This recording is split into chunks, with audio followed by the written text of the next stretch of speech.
You are the leader of your own kingdom. You have to take your decision. I wish today you had an opportunity to come here live, face to face, and visit the university. I wish you had an opportunity to see this lush green campus, 120-acre plus campus.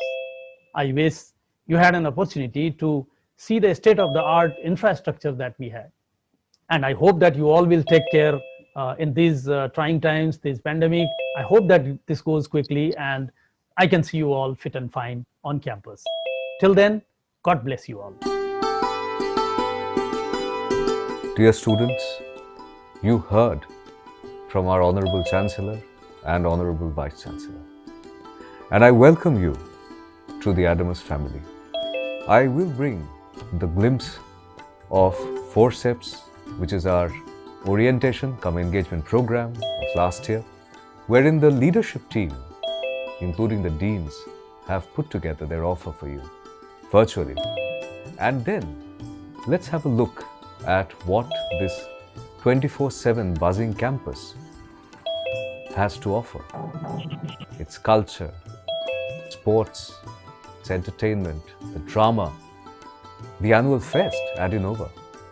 So what we offer is a life of excitement, of learning, and a life where we pursue excellence. This is Dr. Mahul Brahma, and I welcome you again to Forceps 2021. Recording in progress. To Adamus family.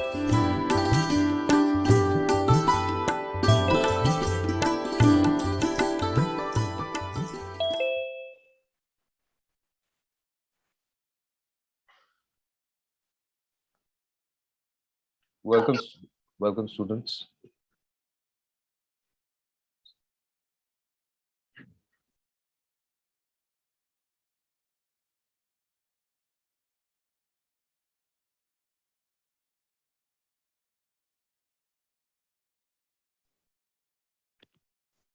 So we are live. Wonderful. So welcome students to Forceps 2021. This is Dr. Mahul Brahma, Dean of School of Media and Communication at Adamus University. I'll request everybody to mute their microphones, please. So I welcome you to this 5-day engagement cum orientation journey, which will introduce you to the various facets of our great university, which is a vision of our Honorable Chancellor, Professor Sumit Ray. And so today we have a power-packed sessions for you, starting with our Honorable Chancellor's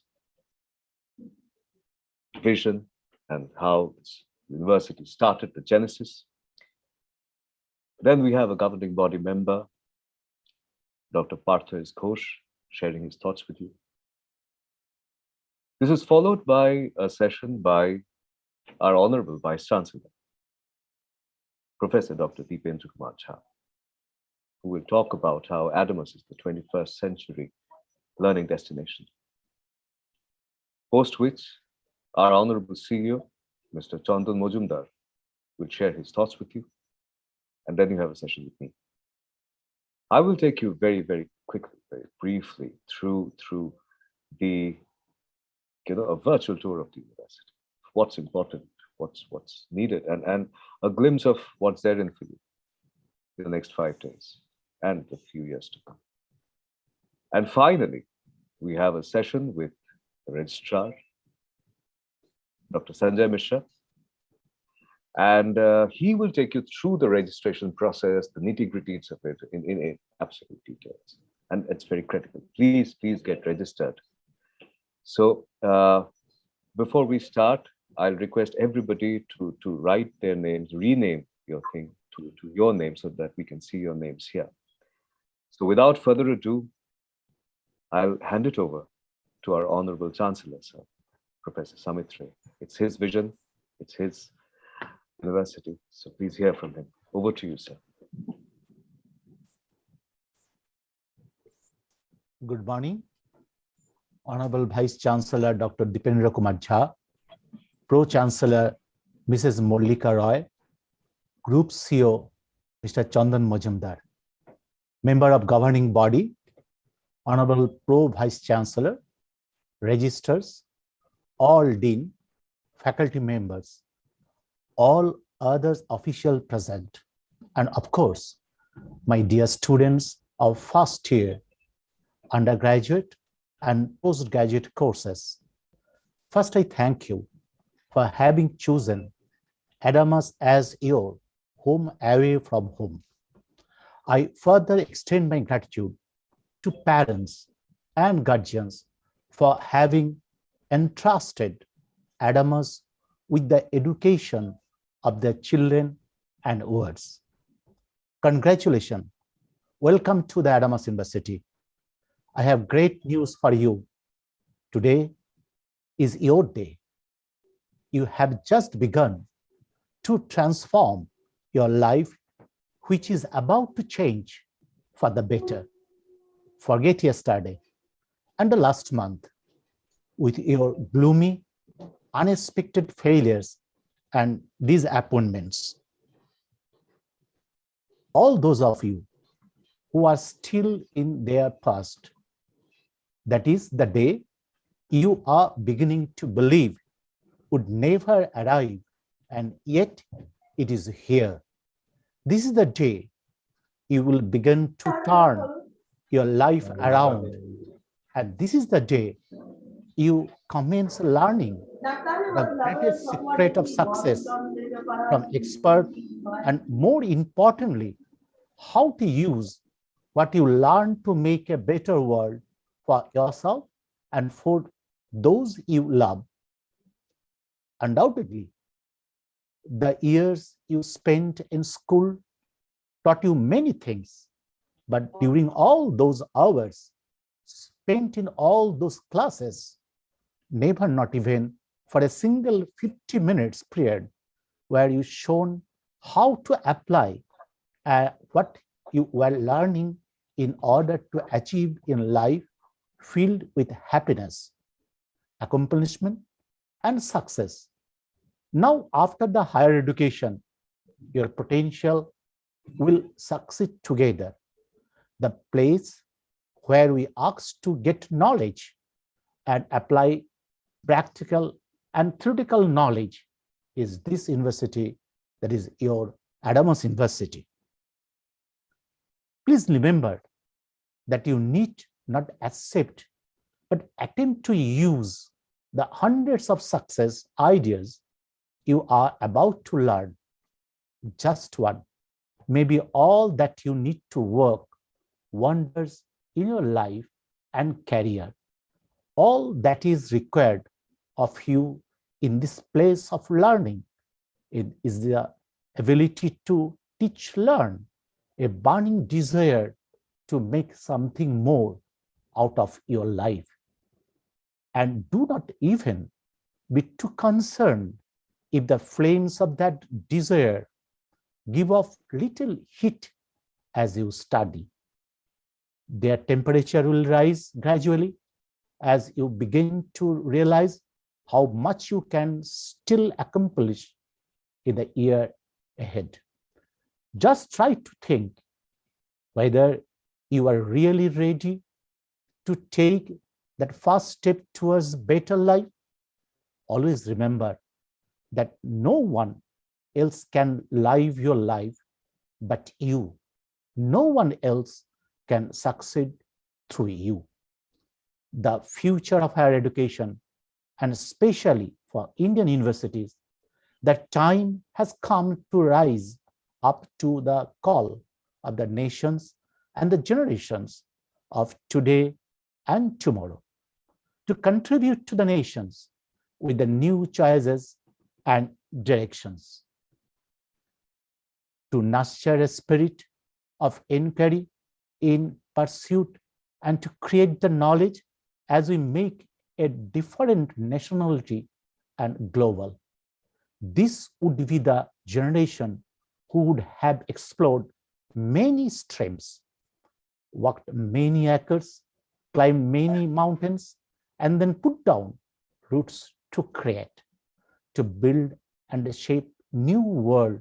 Adamas University acts as an instrument in this case.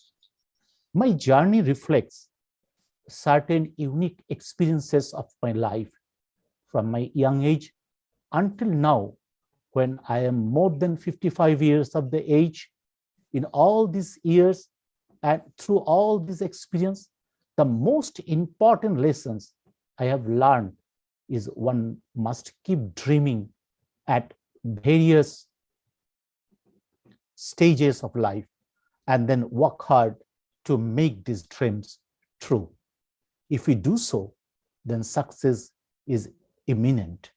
Dr. Abdul Kalam always expressed, dreams are not those that we are during sleep, but dreams should be the one which never let us sleep. In my life has been long and eventful. I have seen great success of our group from tutor home to university. I have seen ventures those have contributed to the growth of our group. I firmly believed that unless one has tasted the bitterness of the failure, one cannot aspire enough for success. Universities are unique institutions, places of transformation, places where lives are changed, places where knowledge is made and remade. Universities are also places that are constantly being reshaped. Today, we celebrate one remarkable chapter in our university's history, when a fresh batch of students join our family and open a new chapter.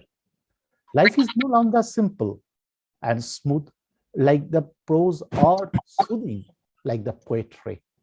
It is all about leading a meaningful life. Changes in social development, having unshared in an era of liberty in social, religious, or economic matters. Empowered with the self-esteem and confidence, modern life surges towards the economic independence, the road to prosperity. Dear student, I invite you to explore the outstanding teaching, scholarships, support, and flexibility, and a wide range of academic program and extracurricular offerings which Adamas has. All these elements come together to create a transformational student experience. Our students are the emerging leaders who will help shape tomorrow's world. Dream higher and then the sky and the deeper than the ocean. No matter where you are and what you do, never stop believing in yourself, because the future belongs to those who believe in the beauty of their dreams. So start where you are, use what you have, and do what you can, and let the adventure begin. Remember, it is the hard to believe than to destroy. Therefore, do not ever lose hope. Do not judge your day by the harvest you reap, but by the seed you plant. Nothing is really over until the moment you stop trying and take pride in how far you have come and have faith in how far you can go. Engage in continuous learning and change where required. Do not be afraid of difficulties in the path, because a sheep in however is safe. But that is not what ships are built for. I would like to end by saying how proud I am to be welcome you today.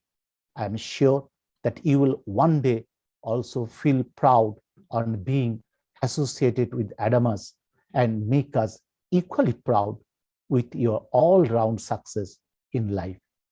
God bless you and all, and welcome once again to Adamas University.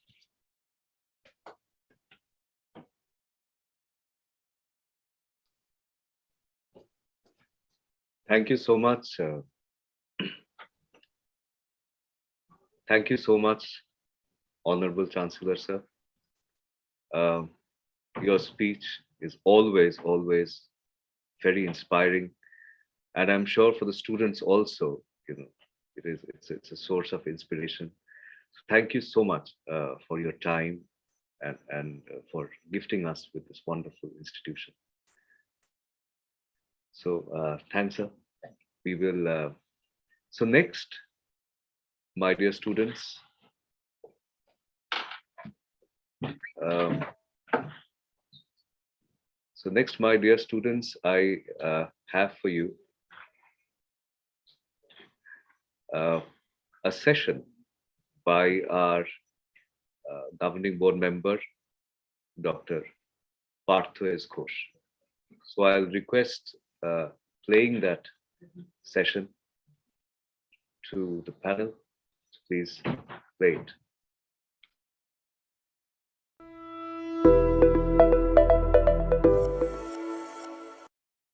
Greetings from Boston, Massachusetts. First, let me congratulate all of you for launching a new chapter of your life, beginning your university education, that too at Adamus, which on one hand celebrates the youthfulness of being new.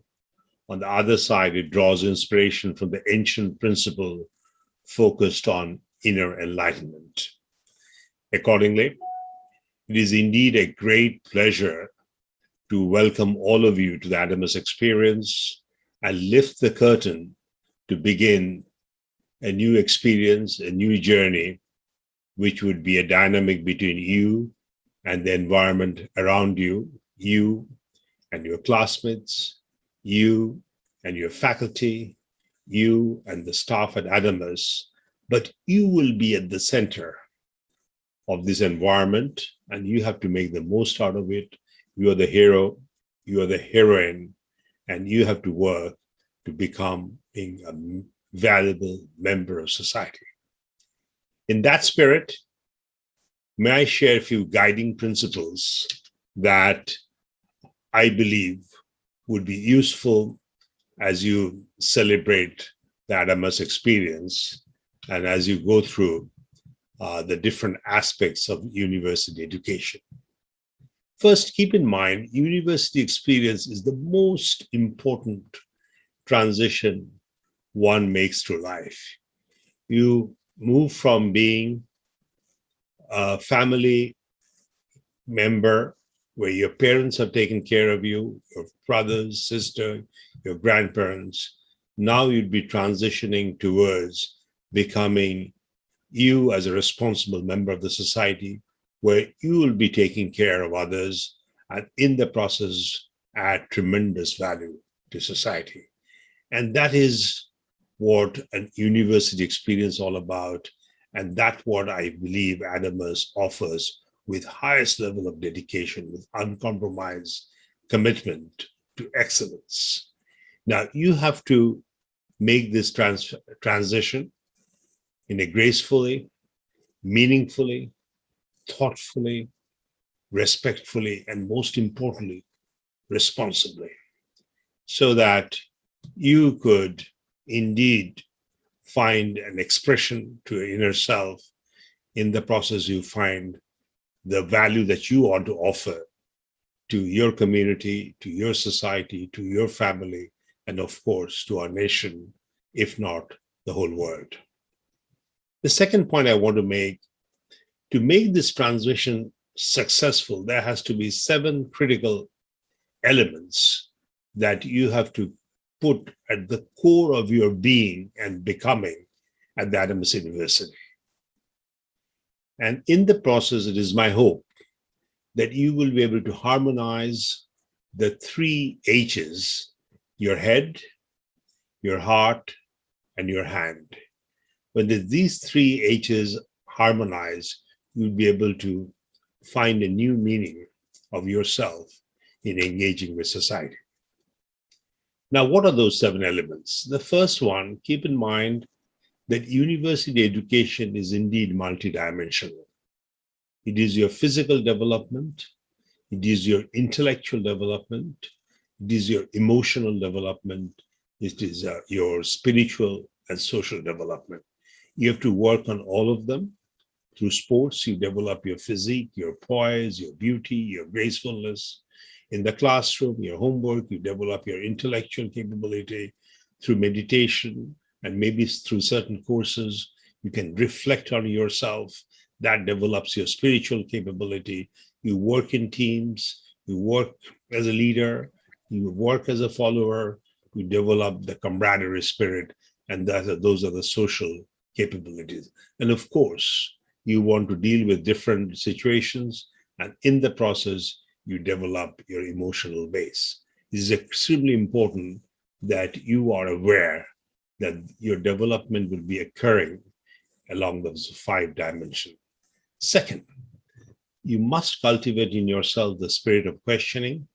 Any problem that you solve, social, economic, in the space of physics, chemistry, mathematics, statistics, biology, or humanistic processes, go to the core of the problem that you want to address.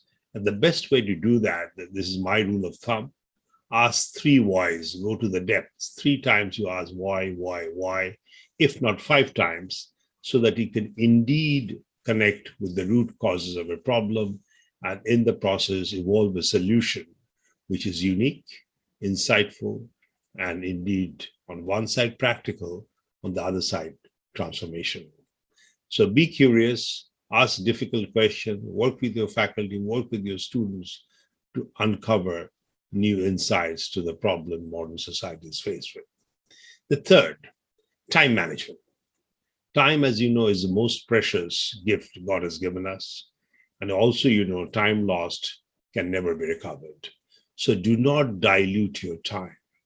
Use your time in the most precious and in its purest form, so that every second that you spend at Animus is used with full commitment to the value that our time offers us.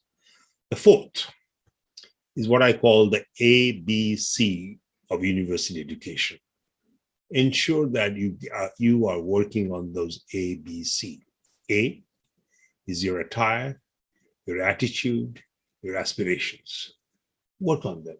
Make yourself feel good, make yourself look good, develop your persona, your physical presence, your gracefulness. All of them are extremely important in society. B, the basic beliefs, your integrity, your trust, your trustworthiness, work on them. Stick to your basic beliefs, define them, and celebrate those beliefs around you, within you, so that indeed a personality develops. And the C is about courage, curiosity, compassion, creativity. Test each one of them. Because when you engage with problems with courage, then only you will be able to come out with those solutions which are indeed unique, insightful, forward-looking. In the process, what will happen, you would unlock a very important power God has given all of us, the power of imagination. Fifth, public service. Keep in mind, only 4.5% of India's population get access to higher education. And you are one of those 100 of that has that opportunity. The 5 out of 100 get the opportunity. Actually, less than 5 is 4.5.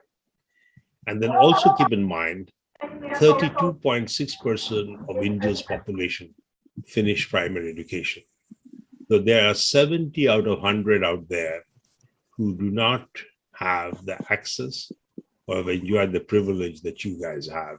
So it is very important that you have a dynamic empathy towards the underprivileged, work on some projects around the Adams University, connect with some of the problems. In fact, I would like to work with your chancellor and vice chancellor to introduce the concept of the Boston Pledge, which is an organization that I chair in Boston to serve people at the base of the pyramid. And we could have a Boston Pledge chapter based in the Adams University so that all of you could get involved and spend a certain percentage of time but provide that time with full dedication to serve the people who are not privileged as you are. It is your responsibility to do so. The sixth, develop a global perspective. The world is in the middle of a major transition. There are a lot of positive things happening in the world, like the space travel, artificial intelligence, 5G, 6G, genomics, metamaterials, nanomaterials. There are a lot of new technologies emerging. You should be familiar with them. At the same time, there are a lot of negative forces at work. The climate change, the cyber terrorism, terrorism in general, the unrest in places like Afghanistan, Middle East, and various parts of the world, including some parts of India. And you have to understand the driving forces between the positive and negative changes, and in the process, define the role that you could play to make the world a better place. So that is what I call the global citizenship. And you, as a member of Adamas University, we believe that you have to shine as a global citizen, and in the process, increase the glow of Adamas. And the final point, which is my most favorite point, in fact, I've proposed to develop a leadership center at the Adamas University. University is a place we ultimately get a chance to test and develop your leadership skills. And leadership is not about bossing or managing people. Leadership is about influencing outcome with your persona, with or without a title. And that's how people make a difference. So I would like you to develop, each one of you, develop the leadership skills. So indeed, you could uncover the leader in you. That is the best gift God gives us. And it is important that in a university environment, you could test your leadership skills and in the process make a difference. And finally, I would like you to welcome to the Adamas community, and you have a responsibility. It is important for you to contribute to development of the Adamas goodwill worldwide. And the Adamas goodwill, the Adamas brand, the Adamas trust would depend upon how each one of you, as you graduate and become member of society, hold the Adamas banner, and in the process create a glow, which I would call the Adamas glow, the Adamas brand, which each one of you are proud of. And in the process, being a young university, you have a tremendous opportunity to build a brand which people in this country would be proud of for the next several centuries. But it is each one of us, me included, and you have to play our role. So once again, welcome to Adamas University. I think it will be a great experience for you, but as I mentioned, you have to put yourself at the center, be the hero, be the heroine, and work with your faculty, your students, and all the members of the leadership community, the staff at Adamas. They're all waiting to help you to find yourself and find your meaning in society, develop your value that you will bring to society. With that, once again, congratulations and welcome to the Adamas University experience. Thank you very much indeed.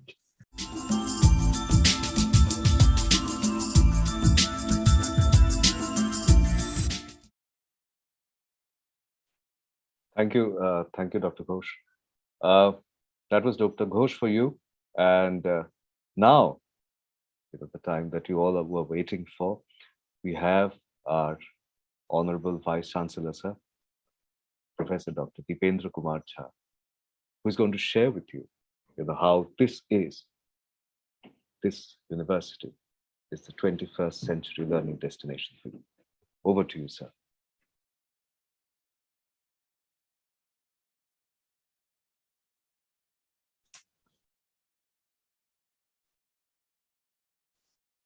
Thank you. Thank you, Dr. Brahma. Hope I'm audible. Yes. All right. So, Honorable Chancellor, Honorable Pro-Chancellor, my dear, staff and faculty members, but most importantly, dear students, today it's your day, and you have heard it several times. You have heard it from Honorable Chancellor some really great tips that what you can actually find out, in next few years that you are going to spend here at Adams University. It would have been great, actually. We could not, we are not able to see you, face to face today, but I'm sure with pandemic, like subsiding these days, very soon we all are going to meet here on campus. We will be able to welcome you on campus. But as of today, I would like to welcome you on behalf of the university and welcome to this new journey that you all have embarked on. I'm going to actually share some of the things which you will find, which is about, Adams University. And let me tell you first who we are. I'm sure you have, while taking, decision to, join Adams, you would have done all the,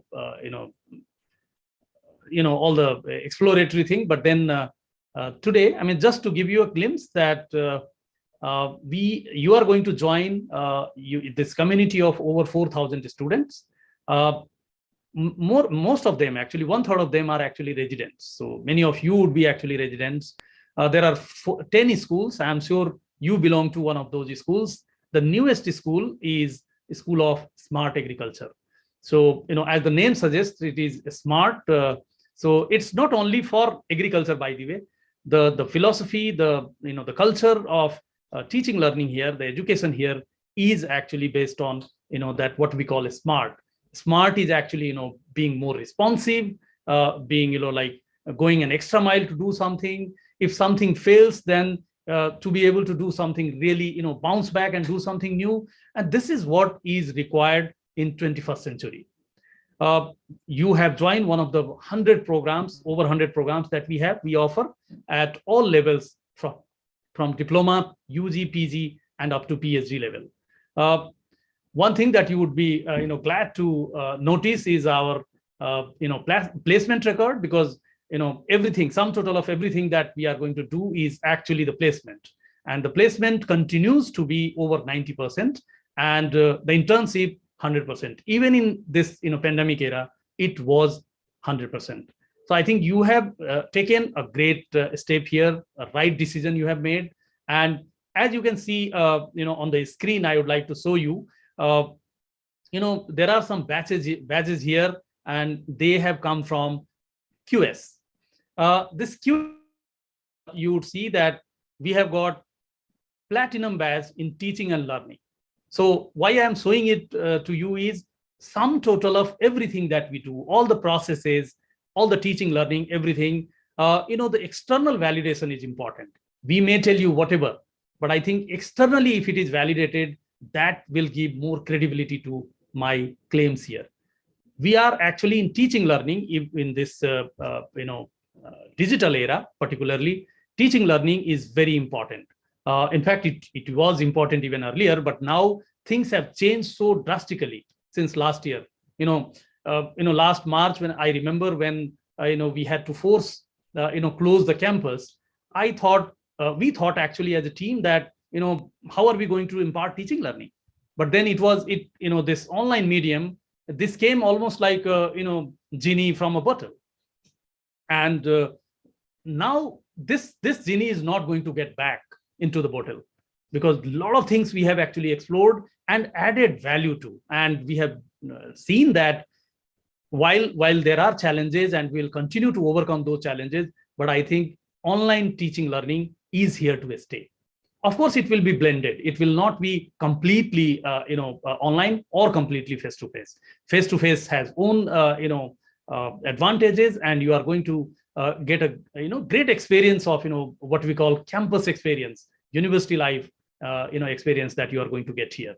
So if you can see again on the screen, we are actually a platinum rated in teaching learning, which is the best in the country, and we have joined the league of some of the best universities who have platinum badge in this, and this has come from none other than QS, which is world leader in rating, ranking, and accreditation. Then the next is employability. You will see we have faced a diamond here. academic development, we are the only university in the country who has got diamond in academic development. So that shows that, how committed and how innovative we are in, changing and implementing our academic processes and systems. We also believe that, we owe something to our society, and then directly, of course, through you, we are going to do a lot of things, but then directly also we are going to, contribute to the society. And no wonder we are diamond rated in social responsibility as well. And overall, we have got even E-Lead certification, which certifies, in fact, we got 150 on 150 score while we were being rated by QS on our preparedness teaching, digital teaching learning. So I think this is just to give you a glimpse of, what the latest, rating and recognition that we have received as a university. Let me take you back to some of the things, and then we will start, deliver, further. If I can show you a slide here, just see what it used to be. I mean, some of the things that used to be in maybe 10 years or say 20 years from now, many of you would have seen some of these things, if not all. Some of these things you would have seen. You would, the newspaper classified ads, for example, advertisement. It used to be a huge thing. We maybe you would speak to your parents or others in the family. They would tell you that how hooked they used to be in those classified ads, advertisements. But now no one uses that, right? So such is the change that has happened. You would see another picture here that is actually photography, the traditional ways of doing photography. Now you all have your smartphone in hand, and you hardly, many of you would not even recall that there used to be a small, probably use and throw device, or say digital camera, etc. In the middle, you would see there is something overhead projector. Of almost for 5 decades, teachers, they actually use this what we call overhead projectors. You would see on the right screen, if I can show you again, there are PDA devices. Okay, then VCR, VCPs, floppy disk. Only I think 1 decade back, we used to use floppy disk, for storing something, and there used to be like A and B drives in a computer, and then we used to, even the compiler we used to take, and then and then even something we wanted to store, that also we used to do through floppy disk. There are some other examples also you can see in the next slide. You would see that there is a telephone booth there. Next slide, please. Yeah, you can see that there is a telephone booth. There used to be millions of these in the country. Now I'm not sure whether any of them exist anymore. There used to be portable TVs, programming, the calculators, calculator watches. One actually, the most recent, which became obsolete, is actually the iPods. Many of you might have used it. The Google Maps. Anywhere you wanted to go, people used to use Google Maps. Sorry, not Google Maps.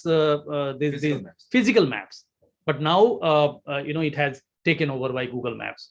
A lot of things, maybe a few more examples, and then you would know that why I'm talking these things. The next, slide you will see, there is something called Walkman.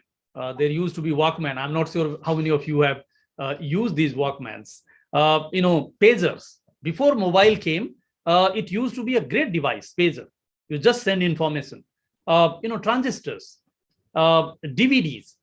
So I think something that became obsolete in last 2 decades. And many of these are actually, you don't need to go to 20 years back. They are actually from this decade only. Last 1 decade, things changed. Okay, moving forward. Now, how it looked like, a decade of change. If you see last 1 decade, what things changed? And if you can just see, these are certain things you must be knowing, because you are doing it right now.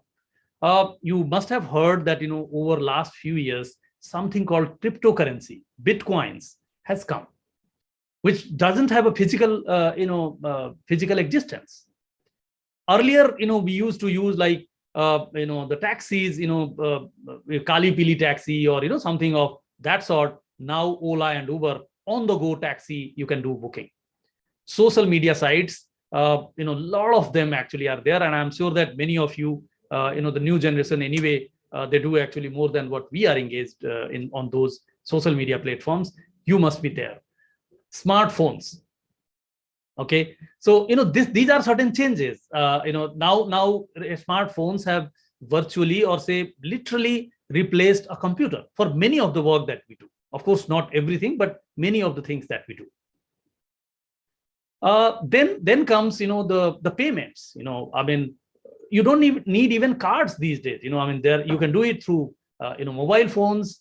For the shopping, you don't need to actually go to shopping malls. First, it used to be your shops, then came shopping malls, and then now it's ghar baithe shopping. You are at home and you are doing shopping, and this is so popular that just to give you a data, that Amazon had already delivered 100% of the pin codes in the country, India, and that happened actually 2 years back. In 1990, they already have delivered 100% of the serviceable pin codes in India.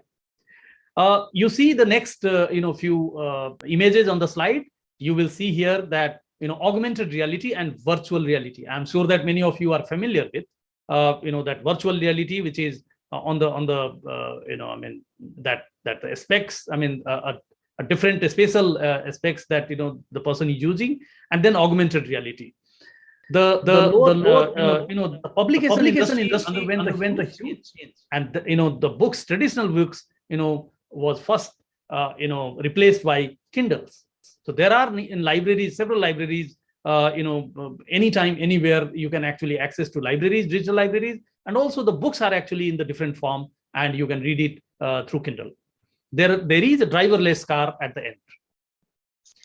You don't need a driver, though it is actually in the experimental stage, but I'm sure that this is going to come very soon, going to be very functional. The next slide you can see shows actually the pizza delivery through drones, and this is not something I'm talking future. It's already we have seen it's happening at experimental stage. You have not probably ordered something from Domino's here, but I'm sure that those days are also not far from now. The next, you will see that humanoid robots, robots as human. So this is actually a scary thought. It's not I would say not something that interesting or funny thing only.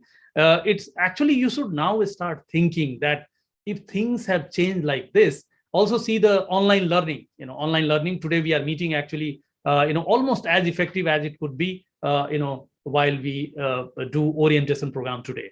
The last image that you see is there is a Caesar there, and it's a gene. So gene, you can actually in laboratory find out a better version of your existence, yourself. So I think these are the decade of change. Now what next? If you see what next, I have given, we don't know actually. There are many things we do not know, but few things that is inevitable to happen in next decade is this is just something to tell you that Happy Labor Day, saying that those are not actually human labors. They are actually robots. So a lot of things that we are doing today are likely to be replaced. The other smaller images that you see, one is actually a space tourism. Though in Corona days, tourism sounds like slightly alien concept today, but I think this is what is the future. Space tourism is going to be the key. Going to be there. 3D printed homes.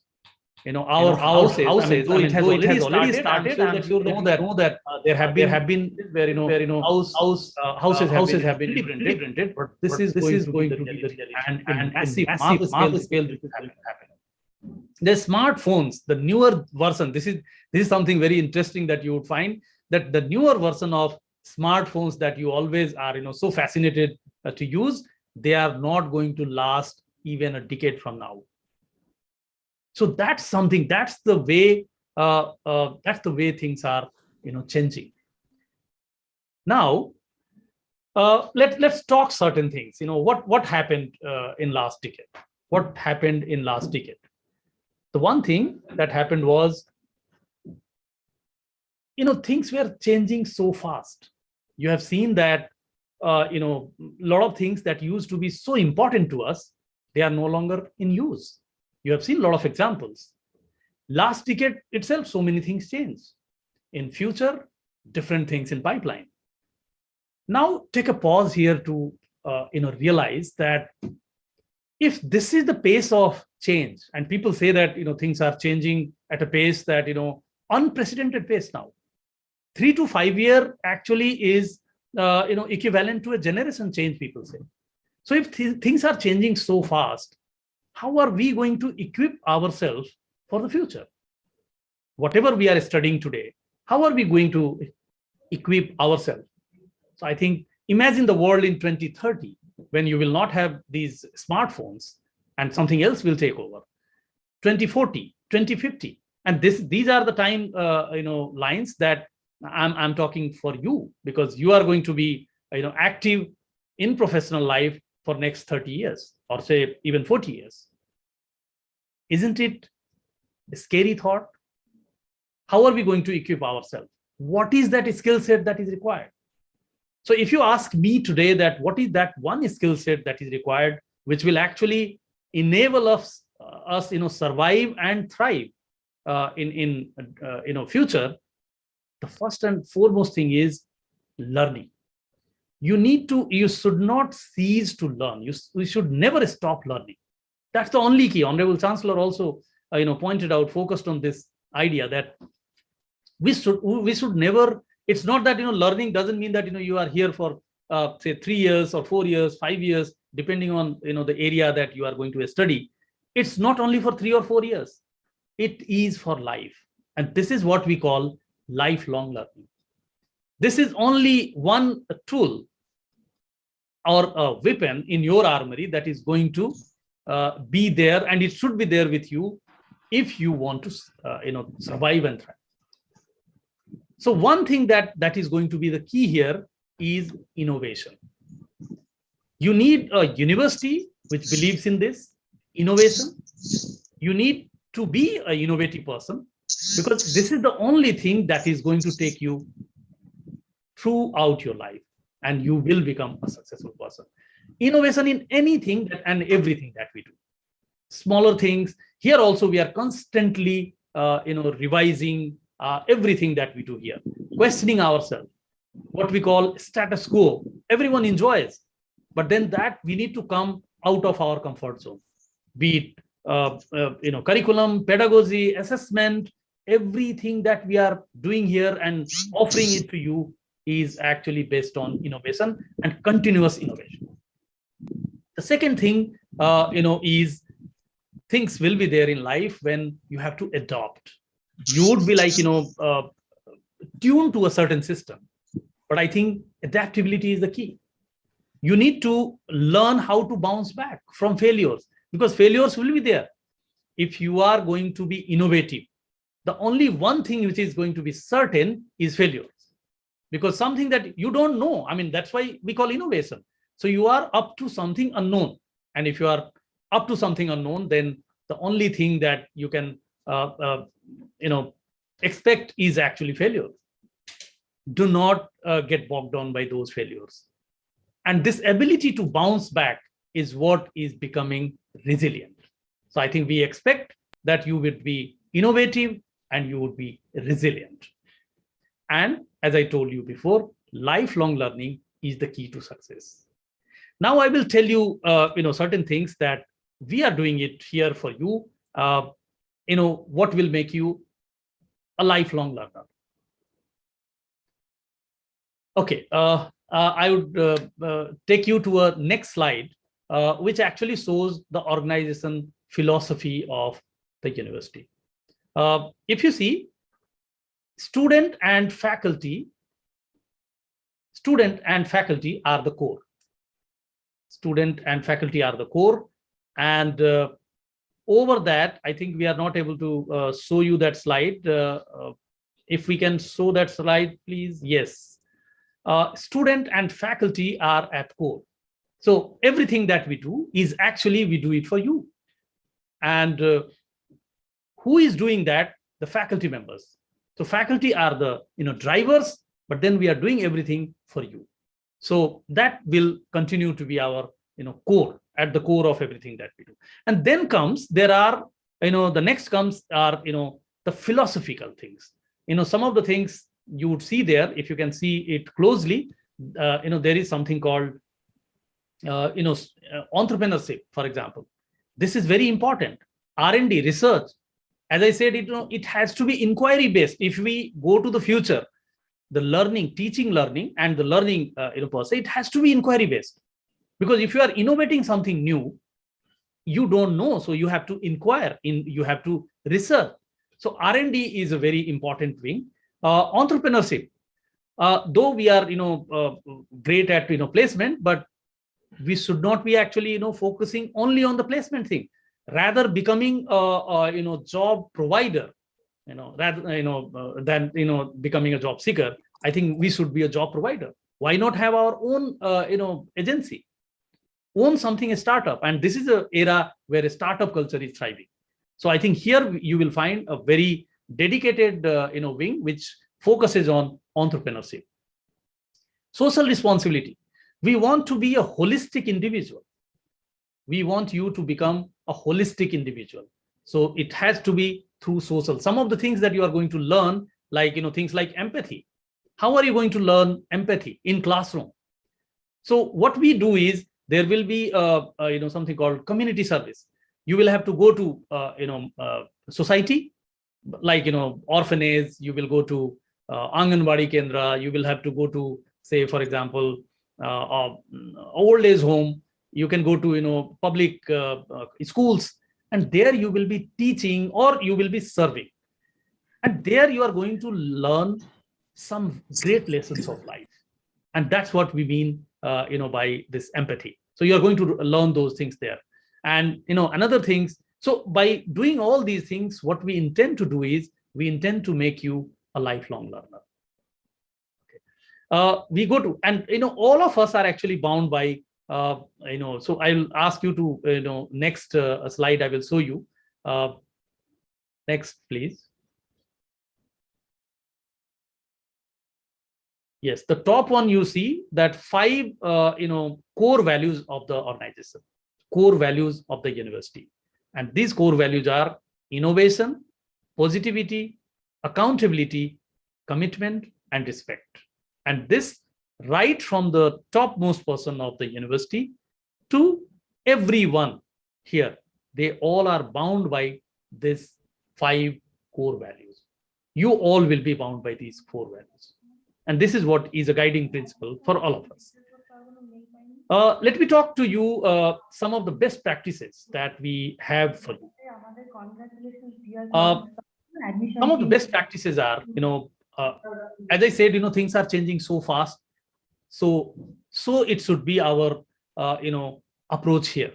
Our content, our, delivery mechanism, assessment approach, everything has to be different and has to be innovative and fast paced. We keep changing these things. Something called dynamic paradigm is important, not only for someone who is doing here computer science. Of course, computer science, a lot of things are changing, but this IT enablement to other programs are actually making things different. Artificial intelligence, for example, is not something only related to computer science. It has actually relevance across all the domain. So what we have done here is something called LinkedIn learning, that we are as an augmented learning we have introduced here. And you would have seen I'm sure that all of you are aware of LinkedIn. They have come up with a lot of learning modules. You all are going to actually be given this password and this thing. University pays for that, so you don't need to do worry about those things. You will be actually getting certificates which are actually going to be useful when you actually graduate.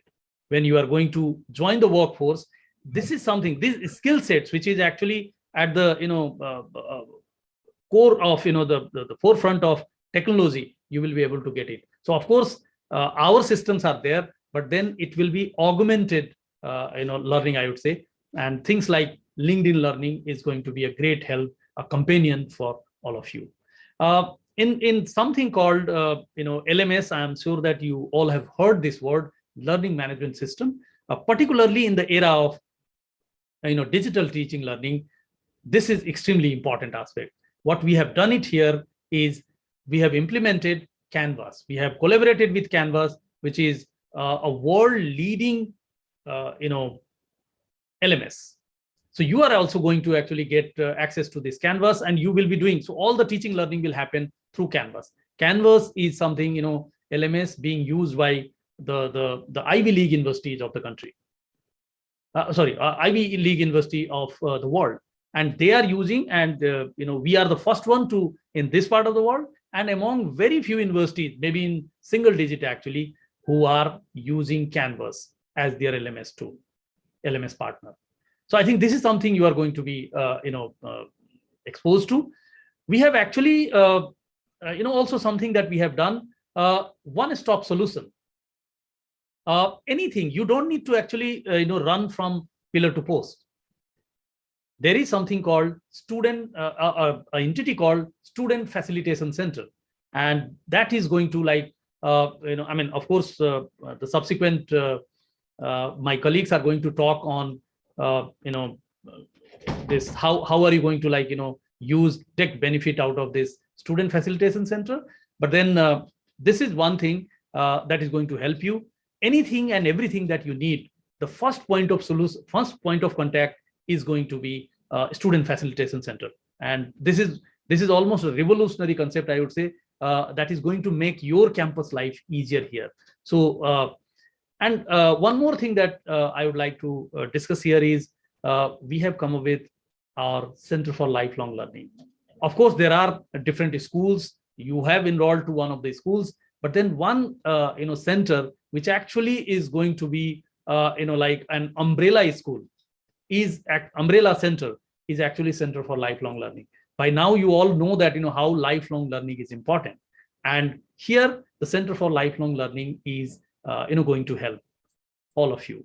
There are three verticals, three departments. They are going to be here. One will be divisions, I would say. One will be life skills division. So all the life skill courses, all right, critical thinking, design thinking, venture ideation, community service, whole sort of thing, dynamic paradigm. This will be taken care of by this division called life skills division.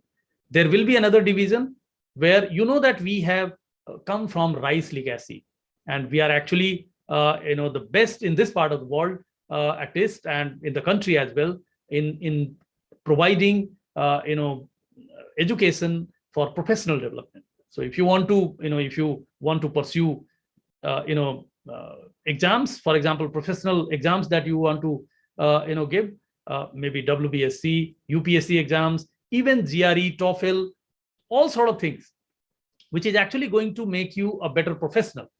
This will be done, offered by the second vertical, second division of Center for Lifelong Learning, which will be Professional Skills Division. And there will be a third division in Lifelong Learning Center, and that will be Upskilling Division. There, it's not only for you, it's for anyone from outside, or if you happen to, if you go and join workforce and again come back, sometimes you will have to do, as I said, you will have to learning, you will have to continue to, acquire, because things will change. And, today, for example, the generation required, the skill sets like artificial intelligence, data science, business analytics. So those kind of skill set which will be required in the future, they will continue to be in demand. We will be actually providing them. So even if when you go outside, join workforce, still you can come back and take those short courses, make yourself relevant for the workforce, for the contemporary workforce. And that will be done through our upskilling division. So these are certain things that I wanted to tell you. And of course, the details will follow. My colleagues are going to talk about those things. You know about blended online learning, the augmented learning I have talked. There is something called minors. I'm sure that you should actually explore this idea as well. Minors are actually, along with your major, something that you are doing here or up to. You might be here to do your BTech program, or you might be here to do your BBA, or say media course, whatever program you are doing. But then something called minors, you can actually do you can actually take a different degree, what we call minor degree, different degree in an area where you always wanted to pursue, always wanted to venture in. I can give you an example. If you were like, you always wanted to become a photographer, for example, but then, your parents or, your peers did not allow you, or time did not allow you to take photography as your, course or say program.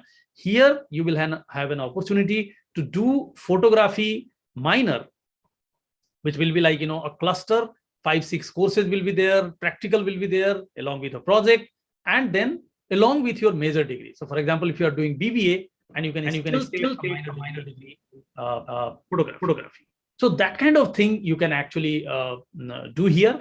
There are two other important things that I would like to mention. One is NPS, that is called Net Promoter Score.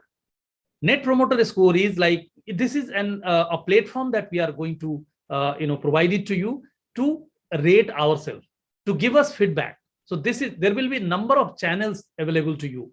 So whenever, of course, we will strive and do our best to equip you with all the skills, attitude, knowledge that is required by this 21st century workforce. But still, if there are gaps in approaches, you are going to be provided with a lot of channels to give us feedback, so that we work on those feedback, and then again we'll close the loop and come back to you that this is what you said and this is what we have done. So this is one thing that Dean Student Affair, when she speaks, I think she is going to talk about this NPS in detail. But this is, let me tell you, this is one of the international concept actually. It's not that we have we are only doing it. It's the world's leading universities actually prefer doing this. This is a very scientifically researched thing that we have implemented here. And the last thing that in this slide that you will see is ACE score, Admus Comprehensive Excellence Score. This is something that we have indigenously, we have developed at Admus University. This is a proprietary thing that we have developed. The idea was, we always talk about holistic education.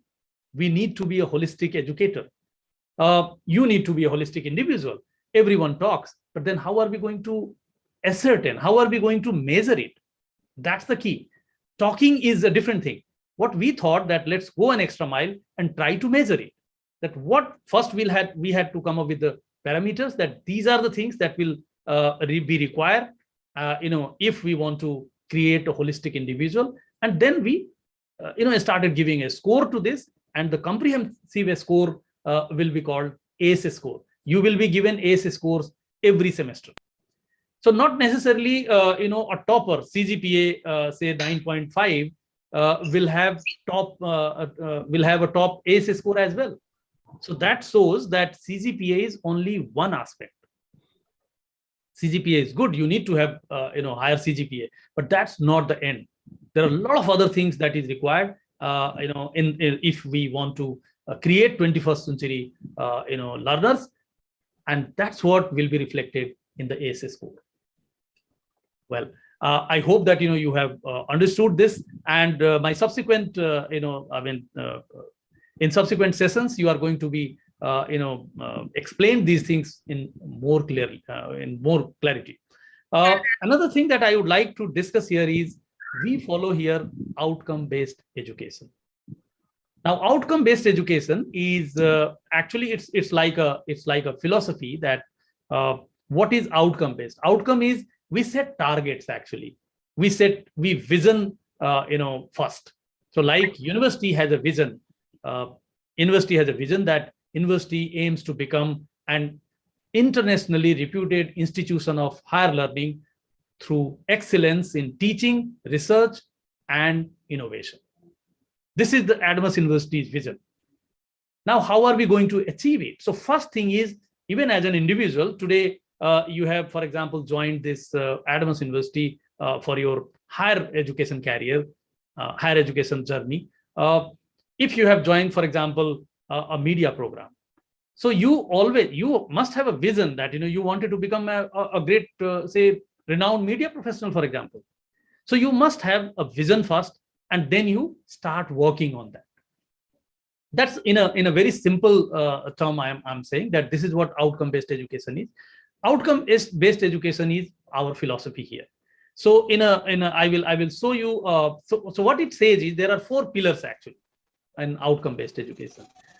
One, it says, say what you do. Say what you do is actually a statement of your vision. So you have to say that, okay, I'm going to do this. Even in the courses, the subjects that you are going to be taught there, or you are going to learn rather, there also the teachers will actually specify that this is at the end of this course, end of this subject, you are going to learn following things, ABC. That's what we call say what you do, setting targets, and then do what you say.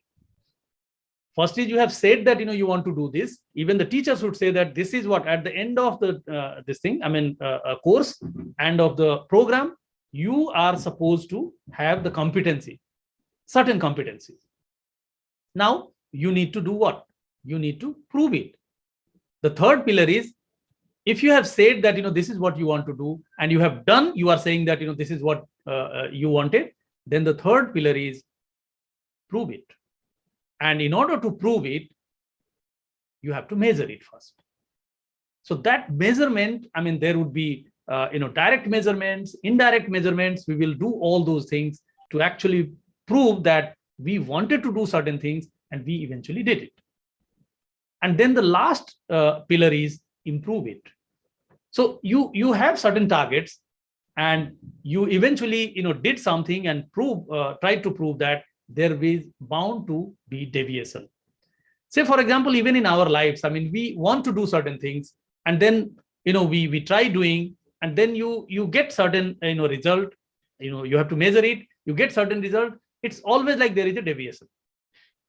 You wanted X, you got X plus 1, or X plus certain thing, X plus Y, or X minus Y. In both the cases, you need to actually change your strategy. And that is the philosophy I would recommend, that it should be actually a philosophy of life. And this is what we are actually implementing at Adams University. So we are actually preparing you. We all know that what is we are up to. If we want to create 21st century learners, so we know that what are the 21st century skills, we implement it, we try to measure those things through your learning, by the way. So the centricity is, as I said in the beginning, that centricity is learner centricity. It's not the teacher centric. Teacher may be a great teacher, but if the students are not going to learn, then I think it is of no use. So I think that's important. You need to have student centricity. So this outcome-based philosophy is completely on student philosophy. And what we are going to impart you is knowledge, skills, and attitude. These are the 3 things that is required if you want to create 21st century learners. Next, I would like to talk about what we call the 3E focus at Adams.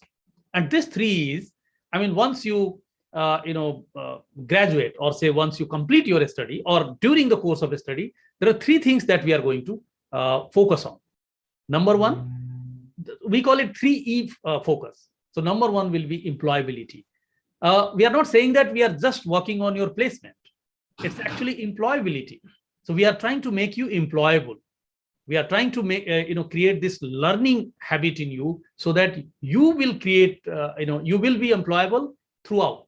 You will learn new techniques, learn new skills, and become, stay relevant even going forward.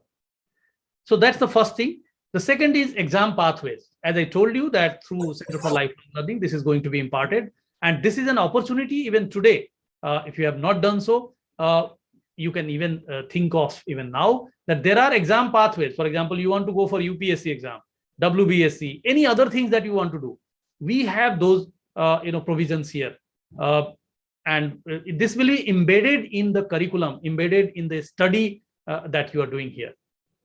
So that will, while you will be doing your study, for example, if it is BA or BSc or whatever you are doing, and then at the end, you will also be be equipped for those exams.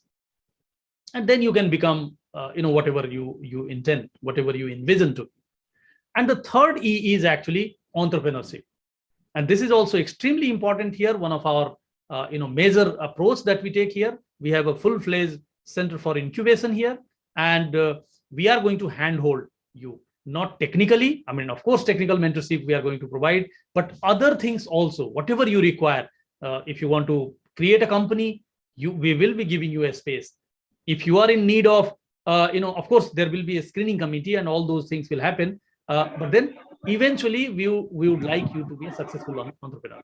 And this is what we would like to do. So you should, if you think that entrepreneurship or a startup is something that you are interested in, reach out to the relevant people here, relevant officers here who are going to talk. And of course, these 5 days program, one day you will find out there is one session on in entrepreneurship, startup. How you create jobs, how you be a job creator rather than job seeker. So I think this is something that you are also going to have here. This is what we call 3E focus at Adams University. So this is also, I wanted to tell you. And then now I'd like you to actually see what we expect you to do here and what you can expect. This is a summary thing that I'm showing to you. You can expect us to provide you a safe, accessible, and supporting environment. And this environment it will be 24/7 environment. We want you to actually, I'm sure that after Pujo, I think we will be open, and there you can actually find that it will be a buzzing campus. You will see that it's a safe and accessible. Accessibility means not only the infrastructural accessibility I'm talking. Of course, infrastructure like library, labs, they all will be accessible. But I think more important is the mentors. They are going to be accessible, and the mentors, are going to be with you all the time. Whenever you need them, you will all be getting what you call mentors. So I think we will be accessible and give you a supportive environment.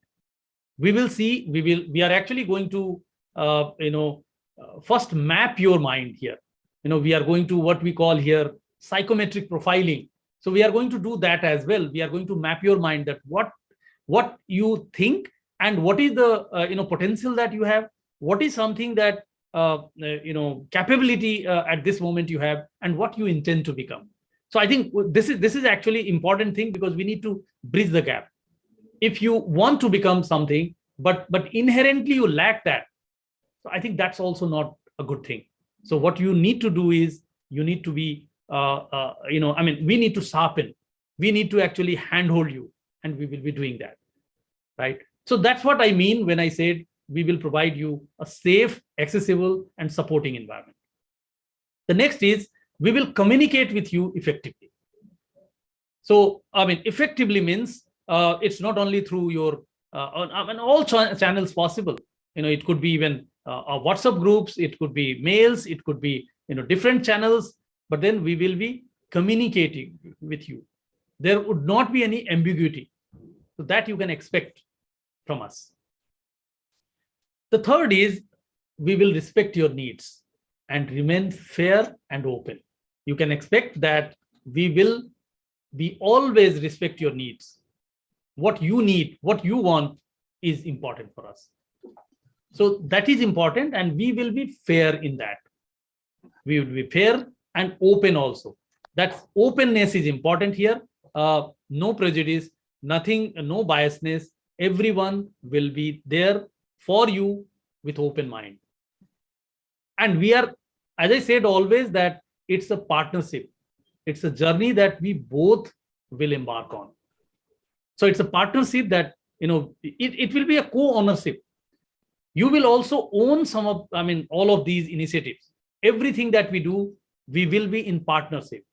Let's co-create your future.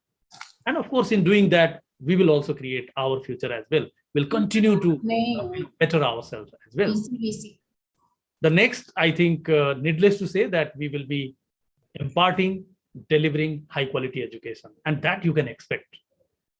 You will see, I can give you an example that when the pandemic hit last year, out of 1,000 universities that we have here in the country, there were only 123 universities who could actually conduct their exams in time online. Now I think people have figured out, but initially there were only 123, and ADMUS was one of them. ADMUS, in fact, was the only university in this part of the world who could not only the final year exam, but all the exams we could do. It's not only about teaching, all the processes we completed. So everything that was as if it was going normal, though it was not normal, you all would say, but we try to innovate our systems and processes.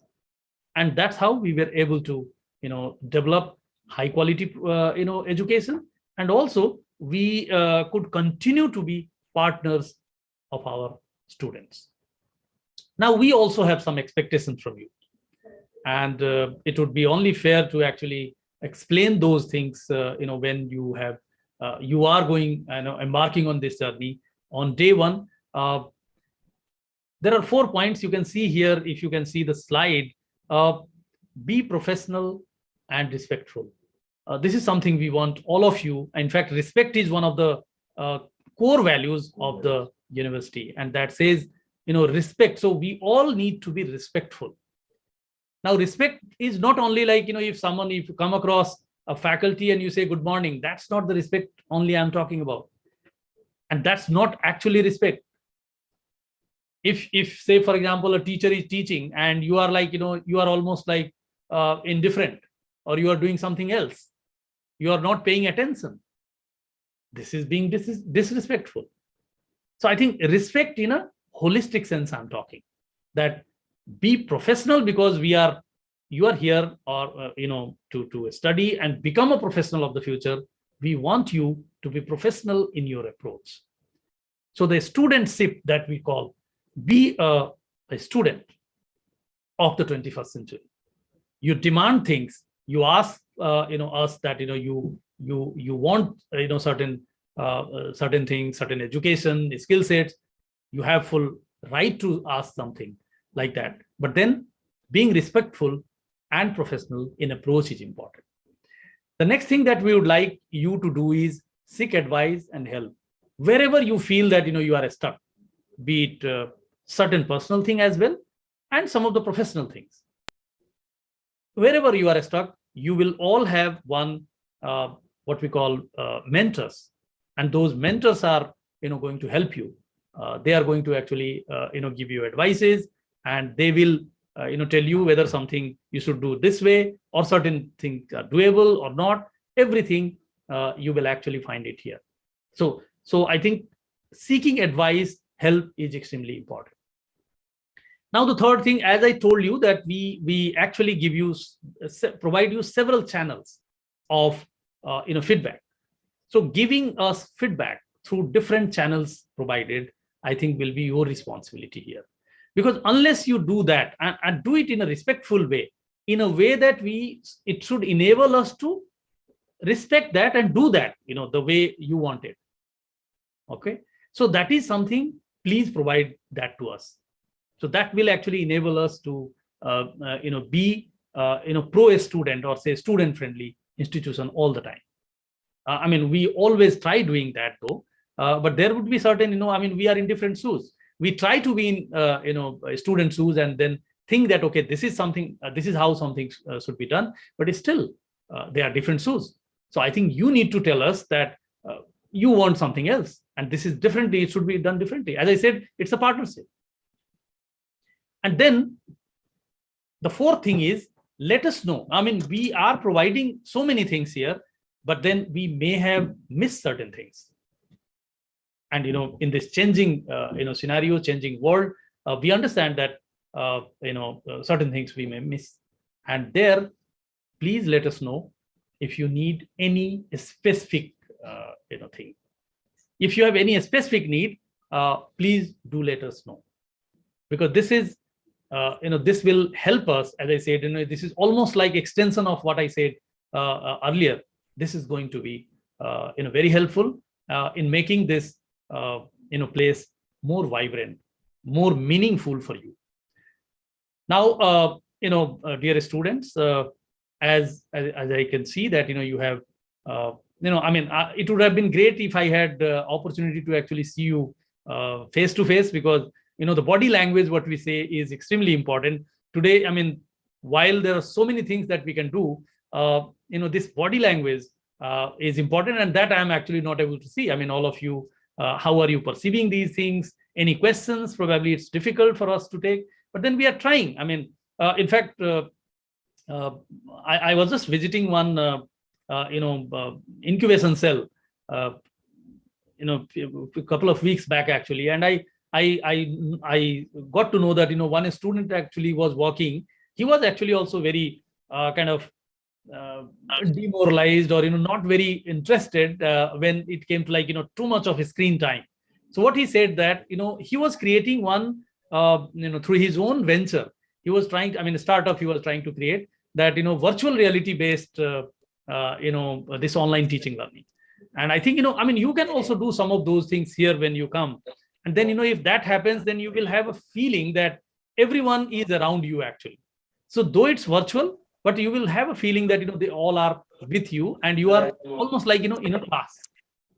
So I think those things also are coming. As I said, this is not going to actually die down. So though this is like we discovered it like a genie from coming out of a bottle, but this genie is going to stay outside only. This is not going to get back into the bottle now. And in a different form, this genie is going to actually start giving us different flavors of teaching, learning, and other things also that we are doing. So I think it would have been great had it been face to face. I'm sure that after a few weeks when you are going to be on campus, we will have a lot of opportunities to interact, and then, as I said, co-create your career. I think that's important. There are other all sort of, I could not actually tell you everything because there are CDCs, career development cell, and many other verticals, many other departments who are going to interact with you in this 5 days. Please make sure that you all attend, because this is like getting a first-hand information, and you will get to know everything because you are not on campus. So it's like we are bringing this campus to you. That's the concept. So since you could not come, we are bringing this, trying to bring this campus to you in whatever digital way possible. We are trying hard, and please be attentive. Please listen carefully to everything, and I'm sure that you will get something in every session that we have planned. Very carefully planned sessions we have, and I think I'm sure that 5 days will be a bit too long listening to those ideas, but I'm sure, please believe you me, that you will be more informed individual when on 1st of October when we end this. And this is end of only the university level orientation. Then begins your school level journey. Your respective department, school, they will tell you that what are the USPs, what are the the best things about their schools. But first you need to know Adamas University first. This is Adamas culture first. So these are certain things, irrespective of your school, irrespective of your department, your program, you can expect this thing at Atmos University. So I hope that this is going to be a fulfilling journey for you. This is extremely important in everyone's life. Actually, this comes only once. You may go to again to different university, or particularly those who are joining UG. I mean, this is once in a lifetime thing. This is something almost indelible part of your journey. I mean, whenever you memorize, I mean, in future, when you look back into the past, you will actually realize that what happened. It was a different time. I mean, you will realize that it is a different time, but still, your university is trying level best to actually bring everything as if you would be there on campus. So I wish you all the best, and I hope that both together we are going to co-create your future, co-create your career. And with this, I wish you all the best. Have a great time ahead. Thank you so much. God bless you.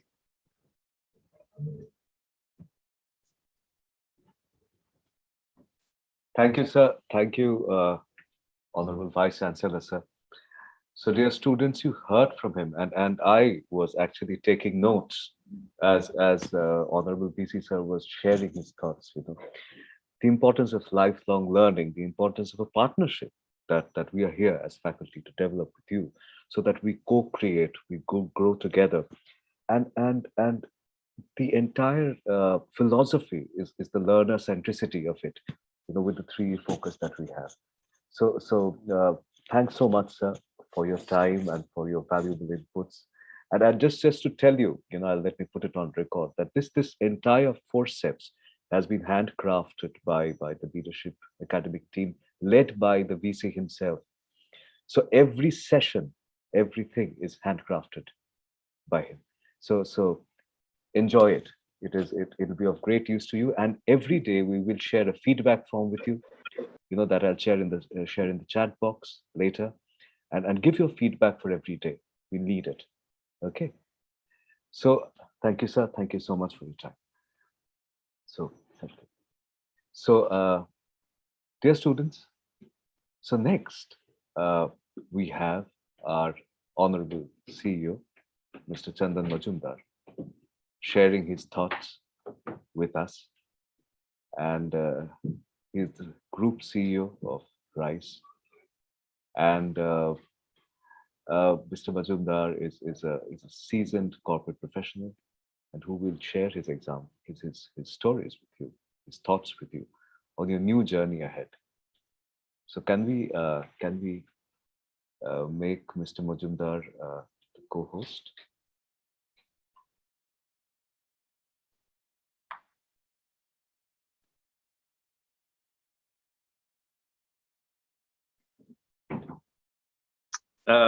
Good afternoon. Shall I start, Dr. Brahma? Yeah, good afternoon, sir. Please. Very good afternoon, and good afternoon to everybody. Particularly, very, very warm welcome to all the students who have logged in. This is a great moment. I had this moment back in 1981 when I joined St. Xavier's College. It's a great moment when you move from being a school-going person to a college-going person.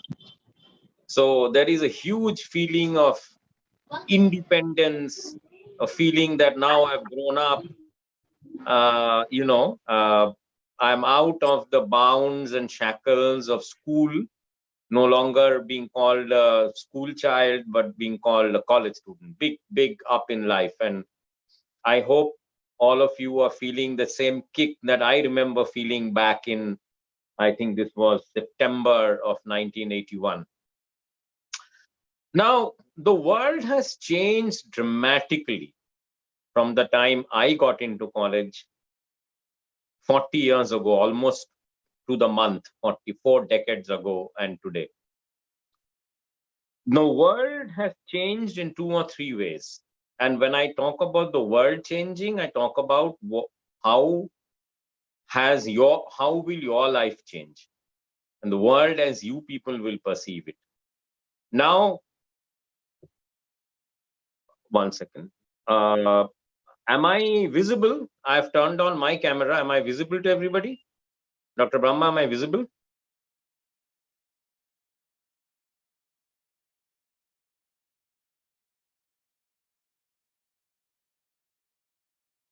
Yes. So the way the world really has changed is that the world has become a place of intense competition on one hand and of massive opportunities on the other. 4 decades back, there was no question of people coming out of colleges becoming entrepreneurs and making a fortune before they turned 30. Today, that phenomenon is happening across India. Across India, graduates across colleges are joining the workforce, becoming entrepreneurs, making great products, and making their money before they turn 30. So what does that really mean? That means that when you leave the college and join the workforce, or many of you will do higher education, it is the skills that you bring on the table which really matter. Once you finish college, whether you are in engineering or whether you are in pharma or whether you are doing your BBA course, it doesn't matter. What matters is that at the end of 3 years or 4 years, depending on which course you take, what is it that you can bring on the table? Adamas University has not only great faculty, it has great curriculum, it has great faculty, and it has loads and loads of training programs. In fact, sometime, and this is my first foray in academics. I've never been in academics before. I've been in academics for the last 1 year. And I think to myself that perhaps if we had all these opportunities 4 decades back, maybe our life trajectory and these opportunities, our life trajectory would have changed. You can be whatever you want to be, but a lot of the onus is up to you. You have to decide right from a very early stage in your university life as to what is it that you want to do. Your teachers, your professors, the career development cell, various other people in the university will guide you. But you are the one who have to draw a line in the sand and say, look, when I get out of the university, I must be equipped with these bunch of skills and work towards that. There is a great library. You can access physical books. There are loads and loads of magazines and articles that you people can access. But you have to keep this front and center. Adamas University has everything for you. You will have to grab this opportunity with both your hands and make the best use of it. For instance, and I'll give you an example. There are courses here on capital markets in SOB, in the Business and Economics School, on capital markets, which is so critical today.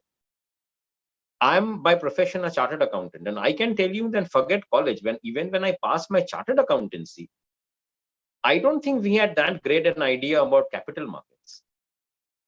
Or at least we did not have any structured training on capital markets. We had to learn a lot on job.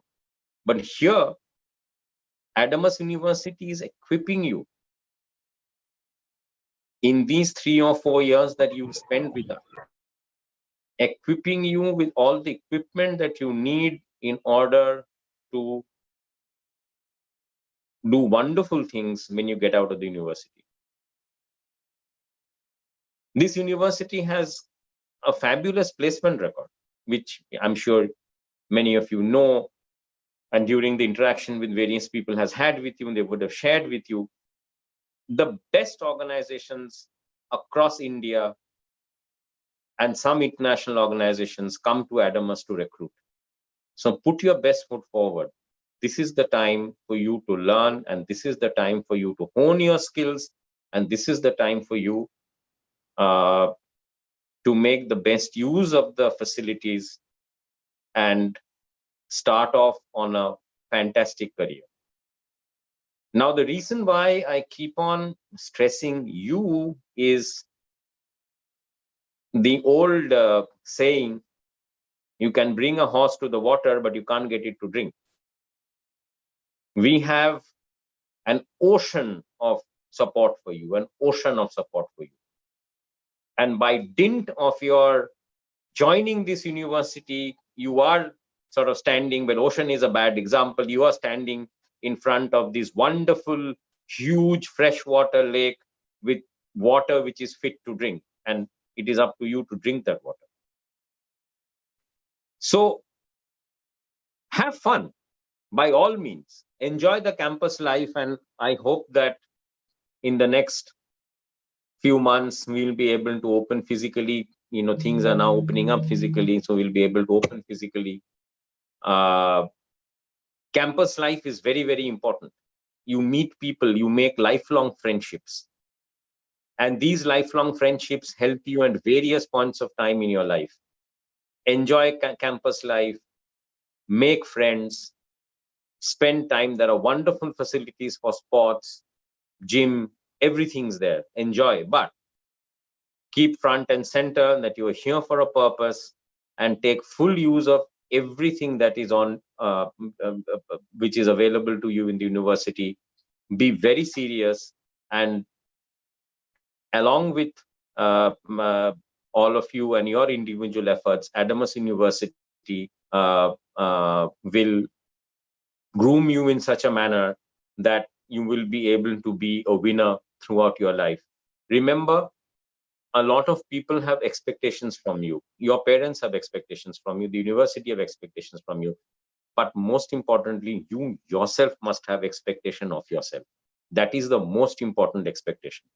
It is not what your parents want you to be. It's not what the university wants you to be. It is what is most important is what you want to be. So once again, I will not take too much of your time. Once again, a very, very warm welcome into the university. Make best use of all the resources, and we are going to groom you in such a manner that you will be a winner throughout your life. It doesn't matter whether you take up further education, whether you join the workforce straight from the university, or whether you even want to become an employee. So thank you very much. Thank you, Dr. Brahma, and I will hand it over back to you. Thank you, sir. Very kind of you. I mean, I was taking notes of your session, and you know, very, very interesting perspective. So, and thanks so much for your time through your busy schedule. We are grateful to you. Thank you, sir. Thank you so much. Thank you so much, everybody, and have a good day. Thank you. Thank you. You too. You too. You too. You know, my dear students, so now I will play a very short 2-minute video, and post which you will have my session. So can we play the video, please, again?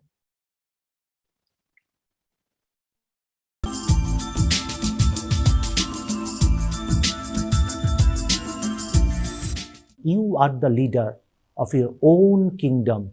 You have to take your decision. I wish today you had an opportunity to come here live, face to face, and visit the university. I wish you had an opportunity to see this lush green campus, 120-acre plus campus. I wish you had an opportunity to see the state-of-the-art infrastructure that we had. And I hope that you all will take care in these trying times, this pandemic. I hope that this goes quickly and I can see you all fit and fine on campus. Till then, God bless you all. Dear students, you heard from our Honorable Chancellor and Honorable Vice Chancellor. And I welcome you to the Adamas family. I will bring the glimpse of Forceps, which is our orientation cum engagement program of last year, wherein the leadership team including the deans, have put together their offer for you virtually. And then let's have a look at what this 24/7 buzzing campus has to offer.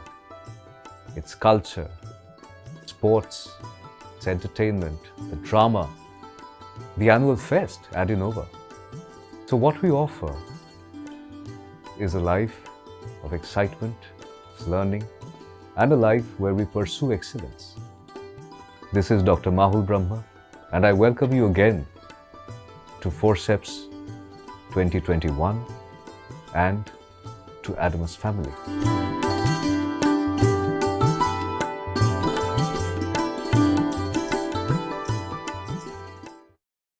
Hi, dear students. You're back with me now. So let me share a presentation.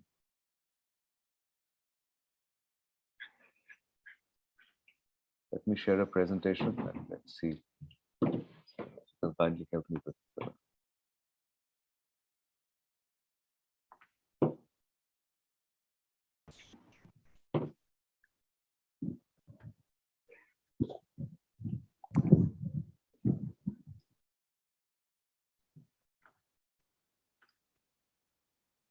yeah, that one.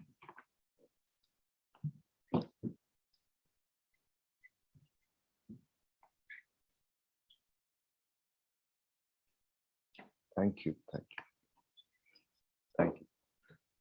So here we have a wonderful, wonderful team, who you interact with here. Indro, also Pradeep. They have been the support system of this entire endeavor. We're all part of media school and IT. So I hope I'm audible. Anyway, so let me just start off with the presentation. So I have promised very quickly that I'll take you through the nitty-gritties of the university, and already a part of it has been covered by Honorable Chancellor Sir and Honorable Vice Chancellor Sir.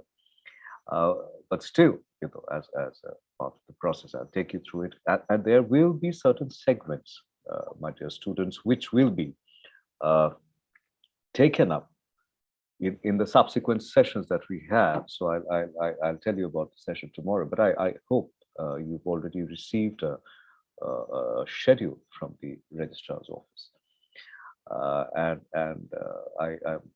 I'm the one standing between your lunch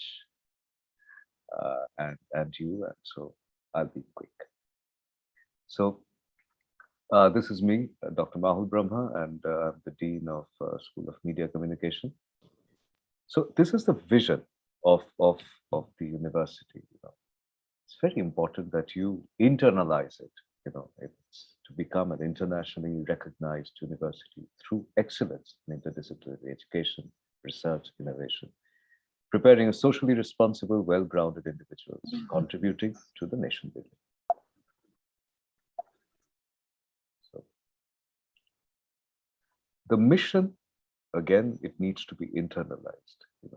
Inculcate the ethical principles and develop understanding of the environment, social realities. Environment, today is a very, very important thing, and it's very important to be sensitive towards it from a very early age, because it's a irreparable damage that is being done, and the next 50 years will be critical. Collaborate with industry. Industry interface is a key focus of this university, and that's what I want all of you to know, that this is the focus area of the university as a mission. Research centers, professional bodies to stay relevant and up to date. Relevance is the most important thing. If you remember what Honorable Vice Chancellor Sir said, that I'll request everyone to kindly mute themselves. Yeah, so if you remember what Honorable Vice Chancellor Sir said about lifelong learners, it's a lifelong system of upskilling and reskilling that we all have to go through. Instilling a notion of lifelong learning through research and innovation, outcome-based education, which Honorable Honorable Vice Chancellor has already covered, and improving employability through a futuristic curriculum, a progressive pedagogy, and the cutting edge technology. The core values: respect, positivity, commitment, accountability, innovation. These are non-negotiable, dear students. So please remember it, by heart it. It's very important. You've heard from Honorable Chancellor Sir in the morning, Professor Samit Ray, and then you've also heard from Honorable Vice Chancellor Sir, Professor Dr. Deependra Kumar Jha. So we have 10 schools, and all the schools have their deans, starting with the School of Business and Economics, which is headed by Professor Dr. Naveen Das, the Pro Vice Chancellor, and Dean of School of Business and Economics. School of Business, Basic and Applied Sciences, which we call SOBAS, is headed by Professor Dr. Deependra Kumar Pandit, who's also a Pro Vice Chancellor, Research and Development Affairs. Then we have School of Engineering and Technology, SOET as we call it, is headed by Professor Dr. Ashwini Kumar Sharma. School of Life Sciences and Biotechnology, SOLB, headed by Professor Dr. Rudra Prasad Saha. School of Management Agriculture, School of Smart Agriculture, which is the new kid in the block. SOSA is headed by Dr. Rudra Prasad Saha. And then School of Medical Sciences is headed by Professor Dr. Sajal Kumar Jha. School of Media Communication is headed by me. School of Liberal Arts and Cultural Studies, which is SOLAX, is headed by Professor Dr. Santosh Kumar. School of Education is headed by Dr. Shauli Mukherjee, who's also the Dean of Student Affairs.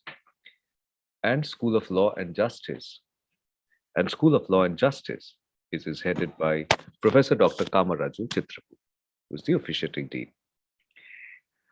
The other key stakeholders here are Dr. Sanjay Mishra, who's the registrar, and Dr. Sanjay Mishra has a session from 2 o'clock. So we are giving you a break for your lunch, and at 2, Dr. Mishra will talk about the entire registration process. So we have your registrar, Sanjay Mishra.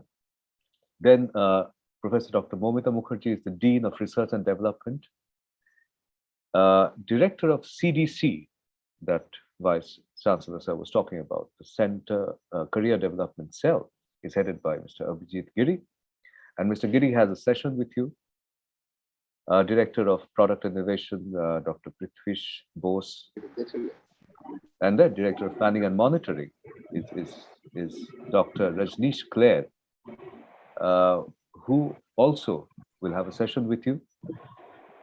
Associate Director Incubation, Dr. Saptarshi Chatterjee.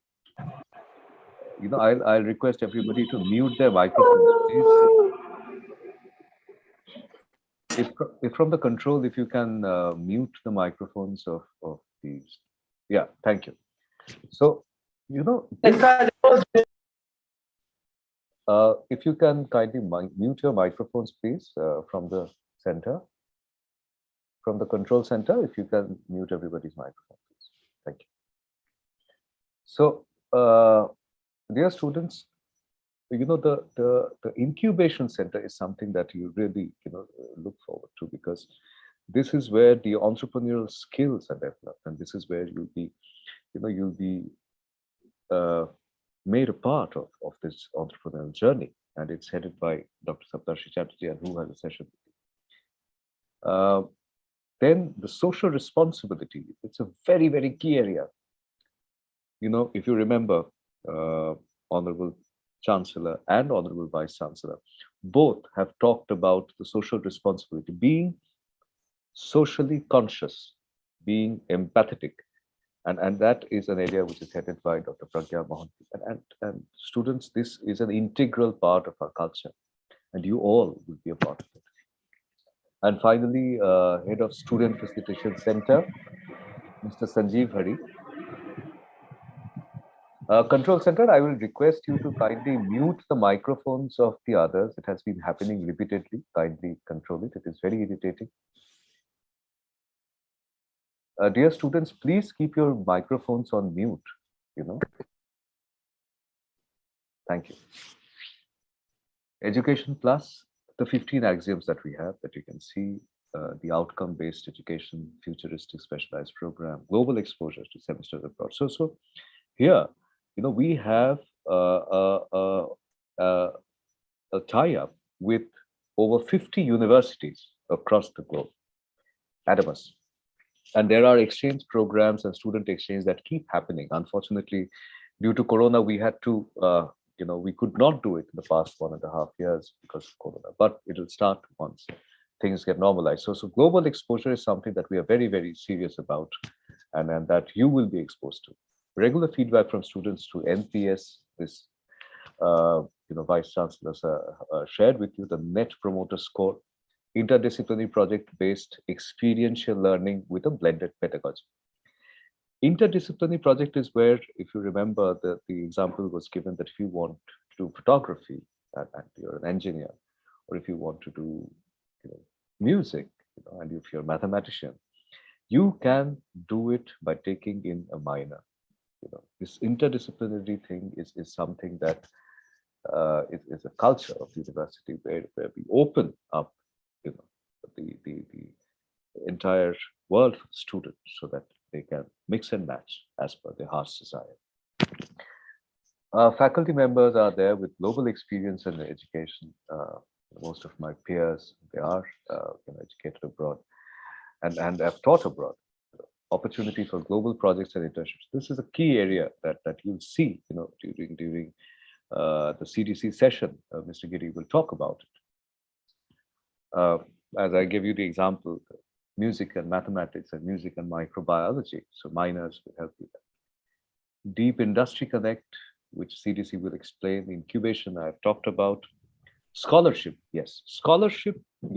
Meritorious students are a key strength of a university, and we do not want economic challenges to be a hardship or an impediment towards that excellence.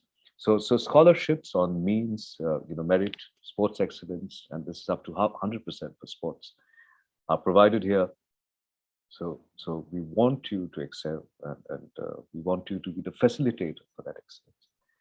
Major emphasis is on human skills, and life skills to CDC. With CDC, basically, if you remember that the idea is not to make, it's not a placement cell.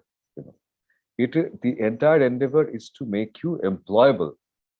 We want you to be employable. So human skills, life skills are very important. Vice Chancellor talked about the A score, which is on the holistic development. I'll talk about the campus culture. So our Honorable Chancellor, sir, always differentiates between a college and a university. To him, he always states that university is something which is open for 24/7. All the great institutes, all the great universities are open 24/7. So even in the midnight, if you want to be at the lab researching something, you should have access to it. You want to reach out to a professor, the professor will be accessible. So most of the professors, we live here. This 24/7 buzzing campus is the culture that Adamus professes. Unfortunately, our campuses cannot be open because of the COVID. That's a challenge that we are facing, but we are extremely hopeful that after the pujas, we should be able to open our campuses when the government gives us a go-ahead. But this 120-acre campus is buzzing, and our objective is to facilitate you so that 24/7 you're in some activity or the other. There's a facilitation center for the students' need, and let me give you a glimpse that Adamus has been ranked 35th among the private universities by IIRF, and you can see the names which are after Adamus, and including Ashoka University and GD Goenka University, PIT Bhopal. And you please understand, so that is where we are heading, and we have a very, very long journey ahead, to make our mark in the national scene and then in the international scene. And you, my students, will be the biggest stakeholder in this journey. Vice Chancellor sir already spoke about the ratings and of that has been given by the highest rating agency QS to us, and in teaching and learning is where we have excelled beyond compared to the other peers that we have, and that's a matter of great pride for us. This teaching learning is what is our primary focus, and that is where QS has given us that honor. I was talking about sports and how we excel at sports, and I've just taken these two examples, and believe me, there are many in football and in many other sports. If you follow our social media pages, you will see the kind of sports accolades that we get, at the kind of sports persons that Adamas is lucky to have as a student. So here, I'm talking about Arpita and Nilash, who have made a mark in chess at a national level. So here are the clubs. So you will have a session on clubs, and in a very detailed session at that, and that has been curated very painstakingly for you, because there are many clubs for you, and so from drama to film to music, social work, writers, painters, book club, robotics, AI club, entrepreneurship, recitation, health, dance, biotech, environment club, and quiz club. So, and then the names of all the clubs are given in the brackets. So, like the Kissewala and Musicorum, Empathy, Scribblers, Nature Nurturers, Inquisitive Minds. So be a part of the club. So once you have the session, you have a detailed understanding of the club. Coming to the academic affiliations and recognition that you already are aware in your due diligence before you joined the university. So you're part of us now. You're part of the Adamas family. So here's a quick glimpse of the recruiters, that we have here. So this is the magic of creating employability and not a placement agency. So you see the names and you understand the span of this university. As I had told you earlier, that these are some of the universities which are our international partners, so like over 50 names that we have. So thank you. That's all from me. Let me just stop sharing and get back to you. Okay. I've stopped sharing. So, dear students, I hope I was able to give you a glimpse of what is there, what is there for you, what is in store for you for the next few days and at Forceps, and for the next few years, which are your indelible memory. So whenever you be nostalgic at workplace, you think of the good times that you had at the university, and it will be Adamas for you. So I take your leave at 2. Registrar's session will begin, and it will give you the overview of the entire registration process. Do register; it's very critical, and don't wait for the last date, which is Friday at 5. Do it before that. So pay attention to the registrar session, and he will take you through the details. So this is me, Professor Dr. Mahul Brahma, Dean of School of Media and Communication, signing off for the first half. So I'll see you in the second half. But registrar will join you at 2 p.m. sharp. So be there. Have a good time.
Hey,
perception.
They had utilized the pandemic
Hi, dear students. Welcome back to the second half of day one of Forceps. So in the first session, we have seen that our Honorable Chancellor Sir shared his thoughts with you, his vision, and what Adamus is for him and for you. Then you heard Dr. Partho Ghosh from US sharing what it takes to be the future generation students. And then it was Honorable Vice Chancellor, sir, sharing the what is in store for you at Adamus, the culture of Adamus, mission, values. And then I took you through a virtual tour of the university. So now we have a very, very critical session. And this is with our Honorable Registrar, Professor Dr. Sanjay Mishra.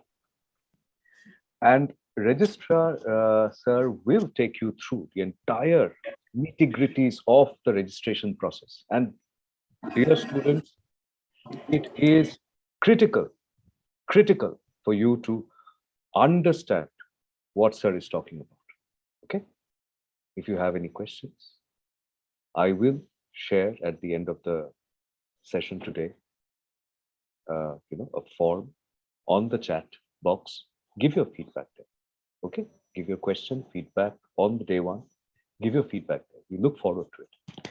And please change your names in the Zoom to your names, so that we have a record of who's attending and who's not. Okay. So without further ado, I hand over the baton to Professor Dr. Mishra. Over to you, sir. Thank you, Dr. Brahma.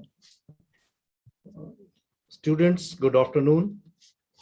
You already have heard our Honorable Chancellor, sir, Honorable Vice Chancellor, sir, CEO, sir, Dr. Brahma, and every time you must have understood that we are a student-centric university. You are the reason for our existence. And every effort, let it be a faculty member, let it be any person in the top management or the leadership team, exists because of you. You also had a tour of the university, a glimpse of the university. And you also heard our people telling you about what is in store for you. A very exciting journey awaits you. You may have had great experiences, not so great experiences in the past, but we can assure you that you will have really great experience from here on, because we believe in lifelong learning. We believe in preparing you people for next 40 years of your career and even more. And every aspect of it will be touched. You will be provided every resource. We are ready with that. Pandemic has forced this session to be conducted online in virtual mode, but soon, we expect that soon it will subside and we will be meeting each other face to face. We would have actually loved to do this session in person mode, but then it's okay. We will wait for you people. And in fact, we are also equally excited as you people are for your presence in this campus. We will go through the process, how you have come this far, and we will understand what lies from here on before you become a bona fide student of Adamas University in this session. Right. So I'll share a PPT with you.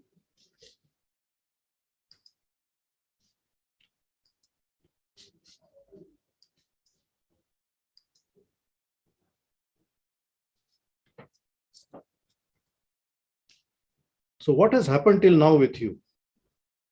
You wrote your exam with board, with the university, in online mode, in offline mode, whatever.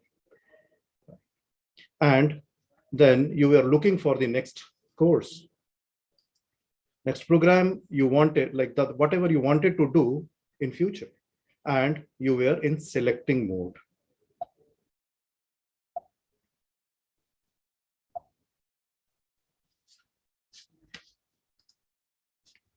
What is the agenda of this program?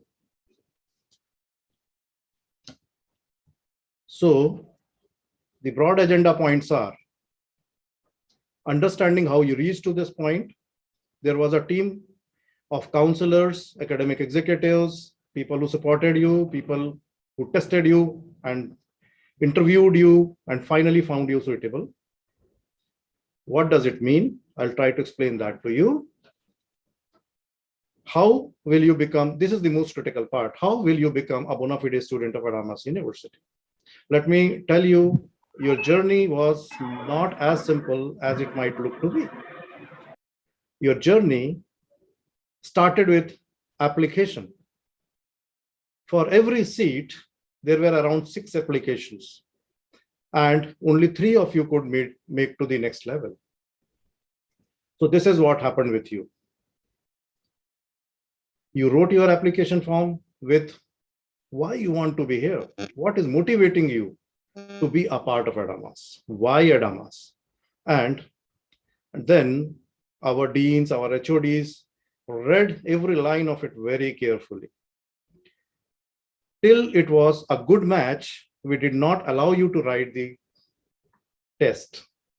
So out of 6,000 odd applications, some 3,600 odd were selected for the selection process. One rejection has already happened. I want you people to understand what you have done and feel happy for it. So all those who were shortlisted became happy. Few people said, oh God, it has not happened for me. Next, there was AUAT. There were some other selection test performances depending upon government norms. And there was board merit, which was considered before you were asked to appear for a personal interview. In the personal interview, we again tried to understand your perspective, the reason for why we should select you. Believe me, your peers will be your strength in future, and we are very, very particular about it. And that is the reason why, even after personal interview, many people were asked they were allowed not to join. And then there was final selection, program allocation, depending upon your choice, your plan of study. And then this was the feeling. So happy? After this, the baton was in your hand. You were to decide what you want to do. And this was your situation.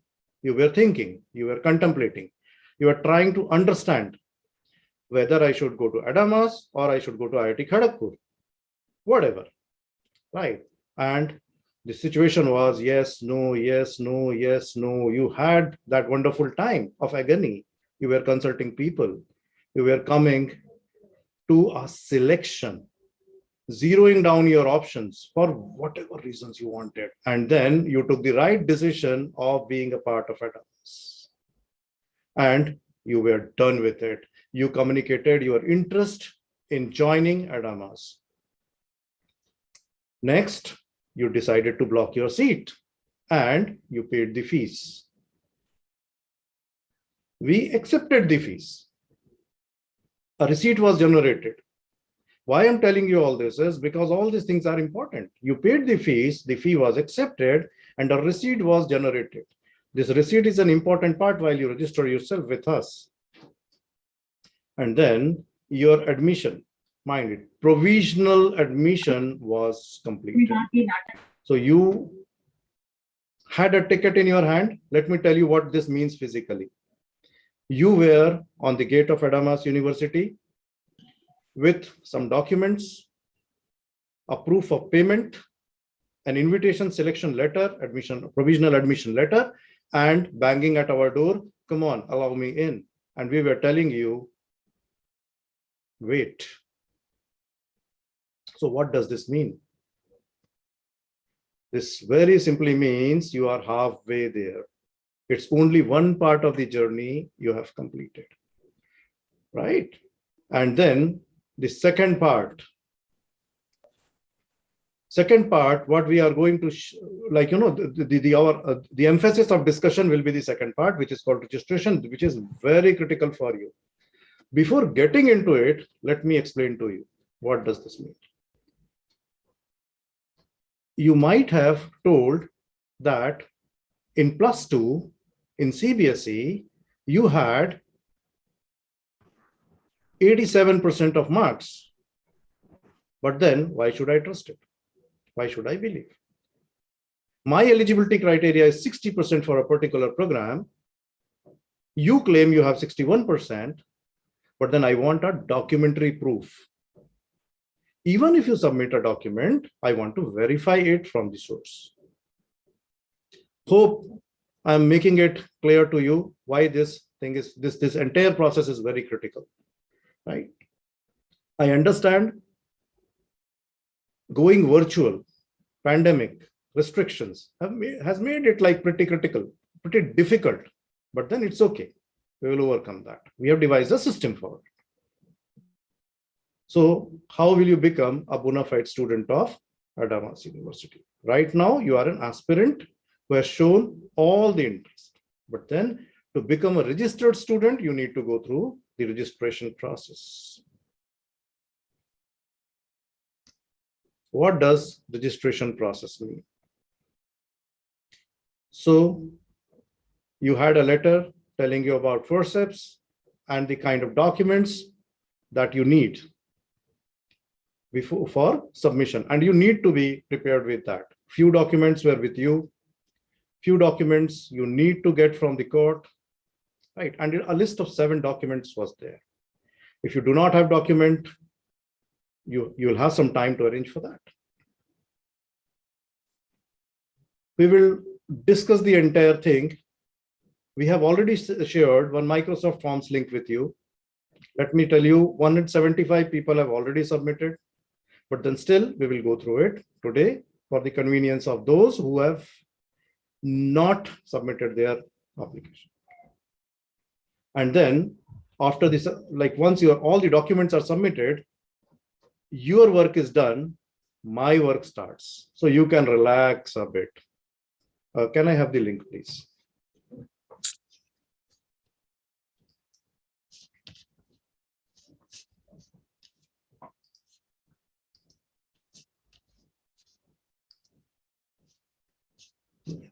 So you must have gone through this link. Yes. Many of you have seen, some of you might not have seen, so you should see this. There is a link in the mailer that has come from our side. The link, once you click on it, it will take you to browser and ask you a few questions. Right. So your university ID, something @adamasuniversity.ac.in.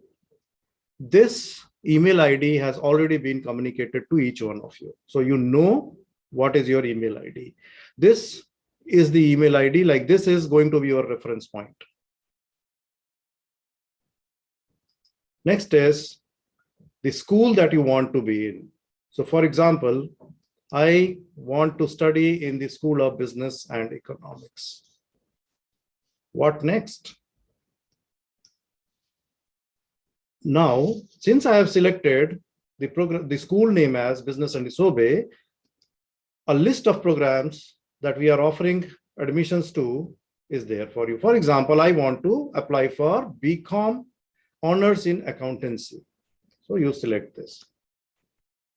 And next. Your application number is the initial application that you have filled. No paper form application number. You should write it very clearly. Provisional roll number, most of you don't know, so you can leave that field. It's an optional field. All these, let me tell you, all these fields with star are compulsory fields. If you do not write anything there, the form will not allow you to go ahead. Generally, this will be semester 1 to all of you, barring few people who are taking lateral admission in 3rd semester. This typically happens in engineering and pharmacy. Right. So see, application number is required. So I will write application number. This is the kind of prompt you will get if you have not answered any question with a star mark.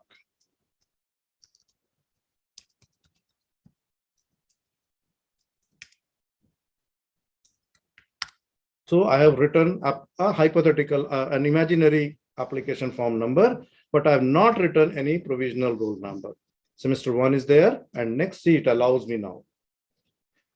Now, here you have to write your name very clearly as it is in standard 10th mark sheet or graduation mark sheet. It has to be correct. Please check it time and again for spellings. So my name is Sanjay Mishra. And what has happened is I have written I as capital, so I should be very careful. And yes, now this looks better. My gender is male and my caste is general. So here I go next. My religion is Hindu. Next. Now I need to upload my voter ID. So these from here on, we actually need to be ready with all the scanned copy of the documents, right? All the scanned copies have to be in PDF form. It is very clearly written, one file size should not be more than 10 MB or else it will reject. So what I do out here is, okay, let me upload. So I have created a text file, a test file. Just to help you understand. So the file is uploaded. I go to next. What happened? This question is required.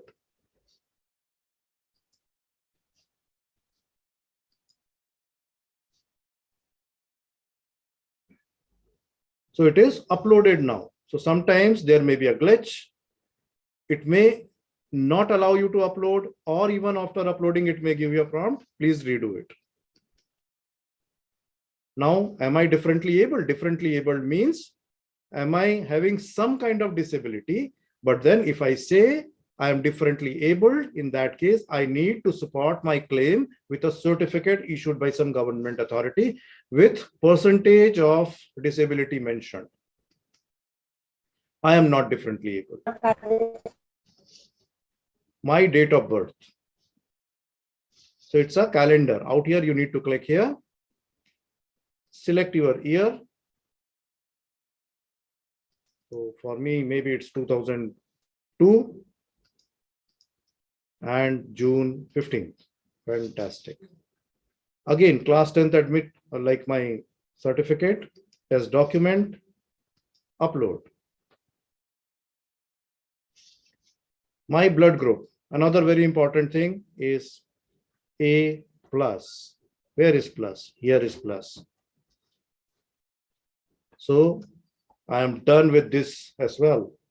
Communication address, something here, you know what to do. Something here, you know what to do. Post office, you know your address, I believe. Police station also, you should know.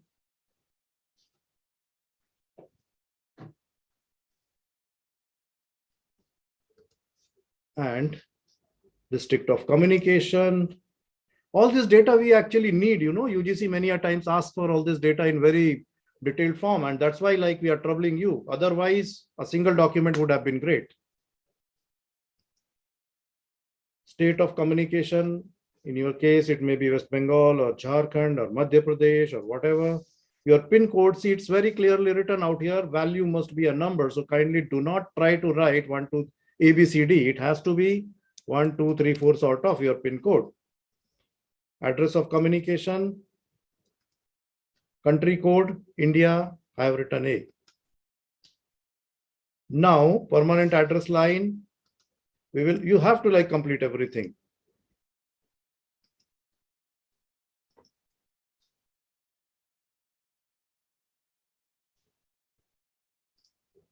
So we will do all this again. See, I have written PIN code as A and there is an error prompt. So it has to be 1, 2, 3, 4. For Adamas University, we have got our PIN code as 700126. Country I. Student contact number. Again, it has to be a number. Your mobile number, whatever, 10-digit number ideally. Your personal email ID, something @gmail, for example.com. Your annual income, it has to be a number. So you will like it. Such a big number, I don't know what it is. But this makes me feel rich. What has gone wrong? PIN code of permanent address. It has to be a number. What I have done, oh, I have written I out here, right? So all this will create error. Now we are done. Your father's name, A, father's phone number, father's email ID @ something, gmail.com or yahoo.com or rediff.com or whatever.com. Same about mother. So mom's name is also A, mother's phone number is same 1234, and mother's email ID is something @ gmail.com. Students, we are live, so everything is getting captured. Right? Your guardian's details, so there can be a difference. Your guardian may be different from your father and mother, right? So if it is the same, then you need to write yes. If it is not the same, it will take you to another field wherein you need to write your guardian's address, same stuff what you have written for your mother and father. My mother, father, and guardians are the same. So we move to next. Right. Are you a foreign student? Now, again, there is a branching out here. If you are a foreign student, you write yes, and you go to some different field like your passport number, where you need to upload your passport validity, your visa number and stuff. Visa validity, your country, state, zip number, your local guardian. And if you are not a foreign student, then you need to select no, and this entire stuff is bypassed. And now comes your submission of class 10th, name of examination board. For example, mine was CBSE. Name of the institution was Senior Secondary School, Sector 10. Board, name of the examination passed was, see, I've made a mistake. It has to be AISSE. Name of the board was CBSE. Year of passing, so now you will know my age.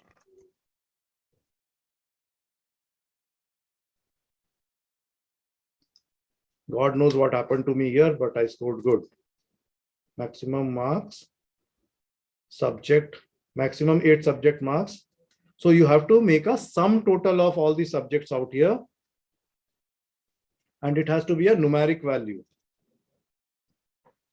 Full marks, the total marks,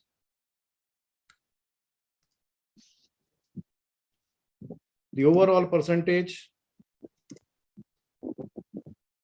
Again, you need to upload a file, which is the scanned copy that you're supposed to keep ready with you of class 10th mark sheet. So whatever you have written is captured in an Excel sheet, and the document helps us to verify whether it is the same or not.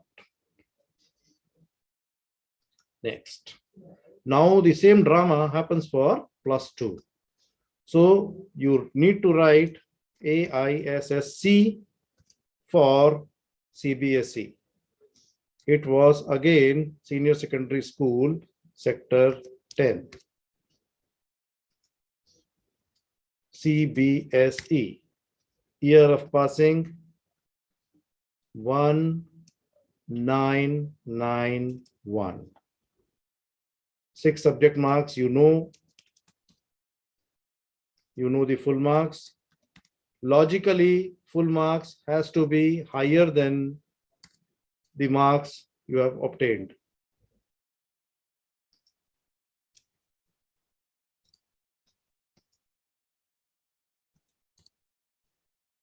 And again, you need to upload the document to support your claim.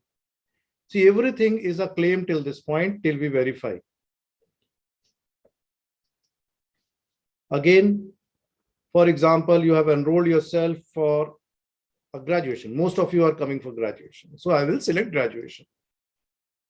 Right. So till this point, 10th and 12th is good. If I have decided to join, for example, in Masters, MBA, and I select post-graduation, then now comes the same stuff for your graduation, which university, which courses, what all, regular, distance, name of the institution, name of the university, passing, your marks in graduation, and you need to upload your the transcript of your graduation. Out here, it is bypassed if you select graduation. And the next question will be whether you have paid the fee.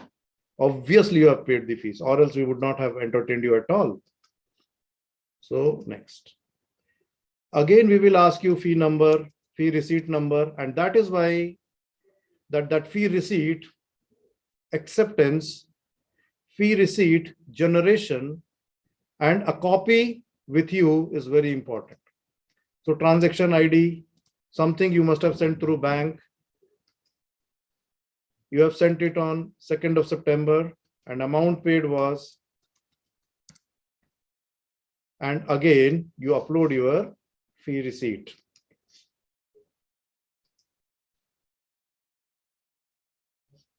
And at the end, we want you to tell us in writing that what all you are submitting is your responsibility.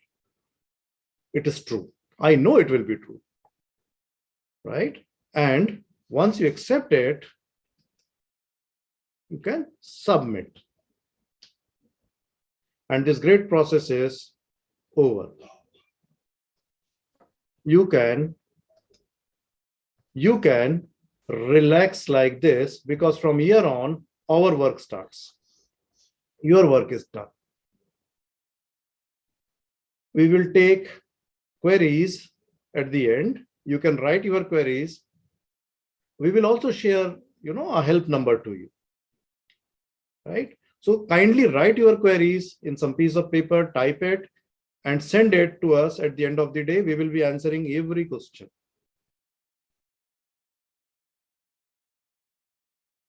Right? So we are here to help you. Now, you are done with your part of document submission. What next? Our work starts, which is fairly tedious. So we start with document verification.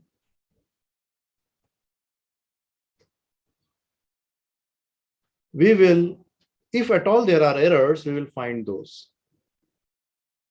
We will ask you people to, rather we will through an email and through your mentors allotted to you by your school, we will be communicating what all are the shortfalls in the submission, right? We will also help you in understanding from where you can get those documents if at all you have not understood anything. So you need to complete. Till you complete, till you finish all the documents required, you are not registered. You will have some finite time for it, maybe 15 days or 20 days. But I will urge each one of you to be correct in the first attempt so that your hassle, our work is reduced and we can generate your registration number on day one itself.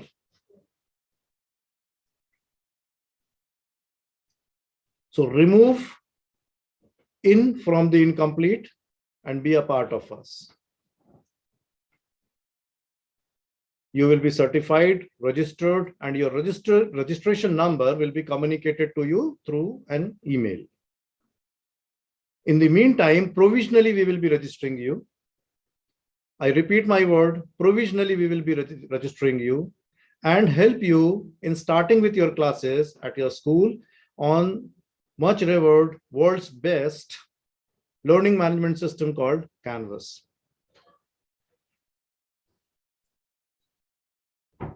This is our attitude. Be with us. How to reach us? Kindly make a note of it.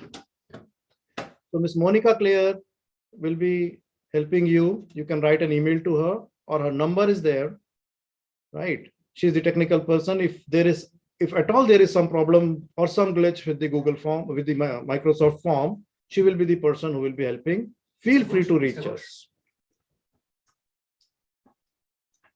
And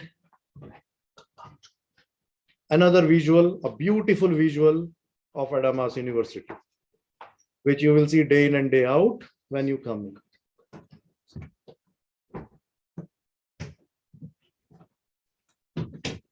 My slideshow ends here.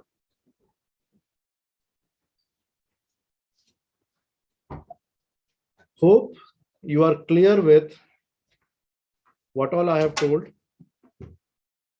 Any doubts? I can see people raising hands, but we will take doubts at the end of the day. Now I will hand the baton again back to Dr. Maul Brahma.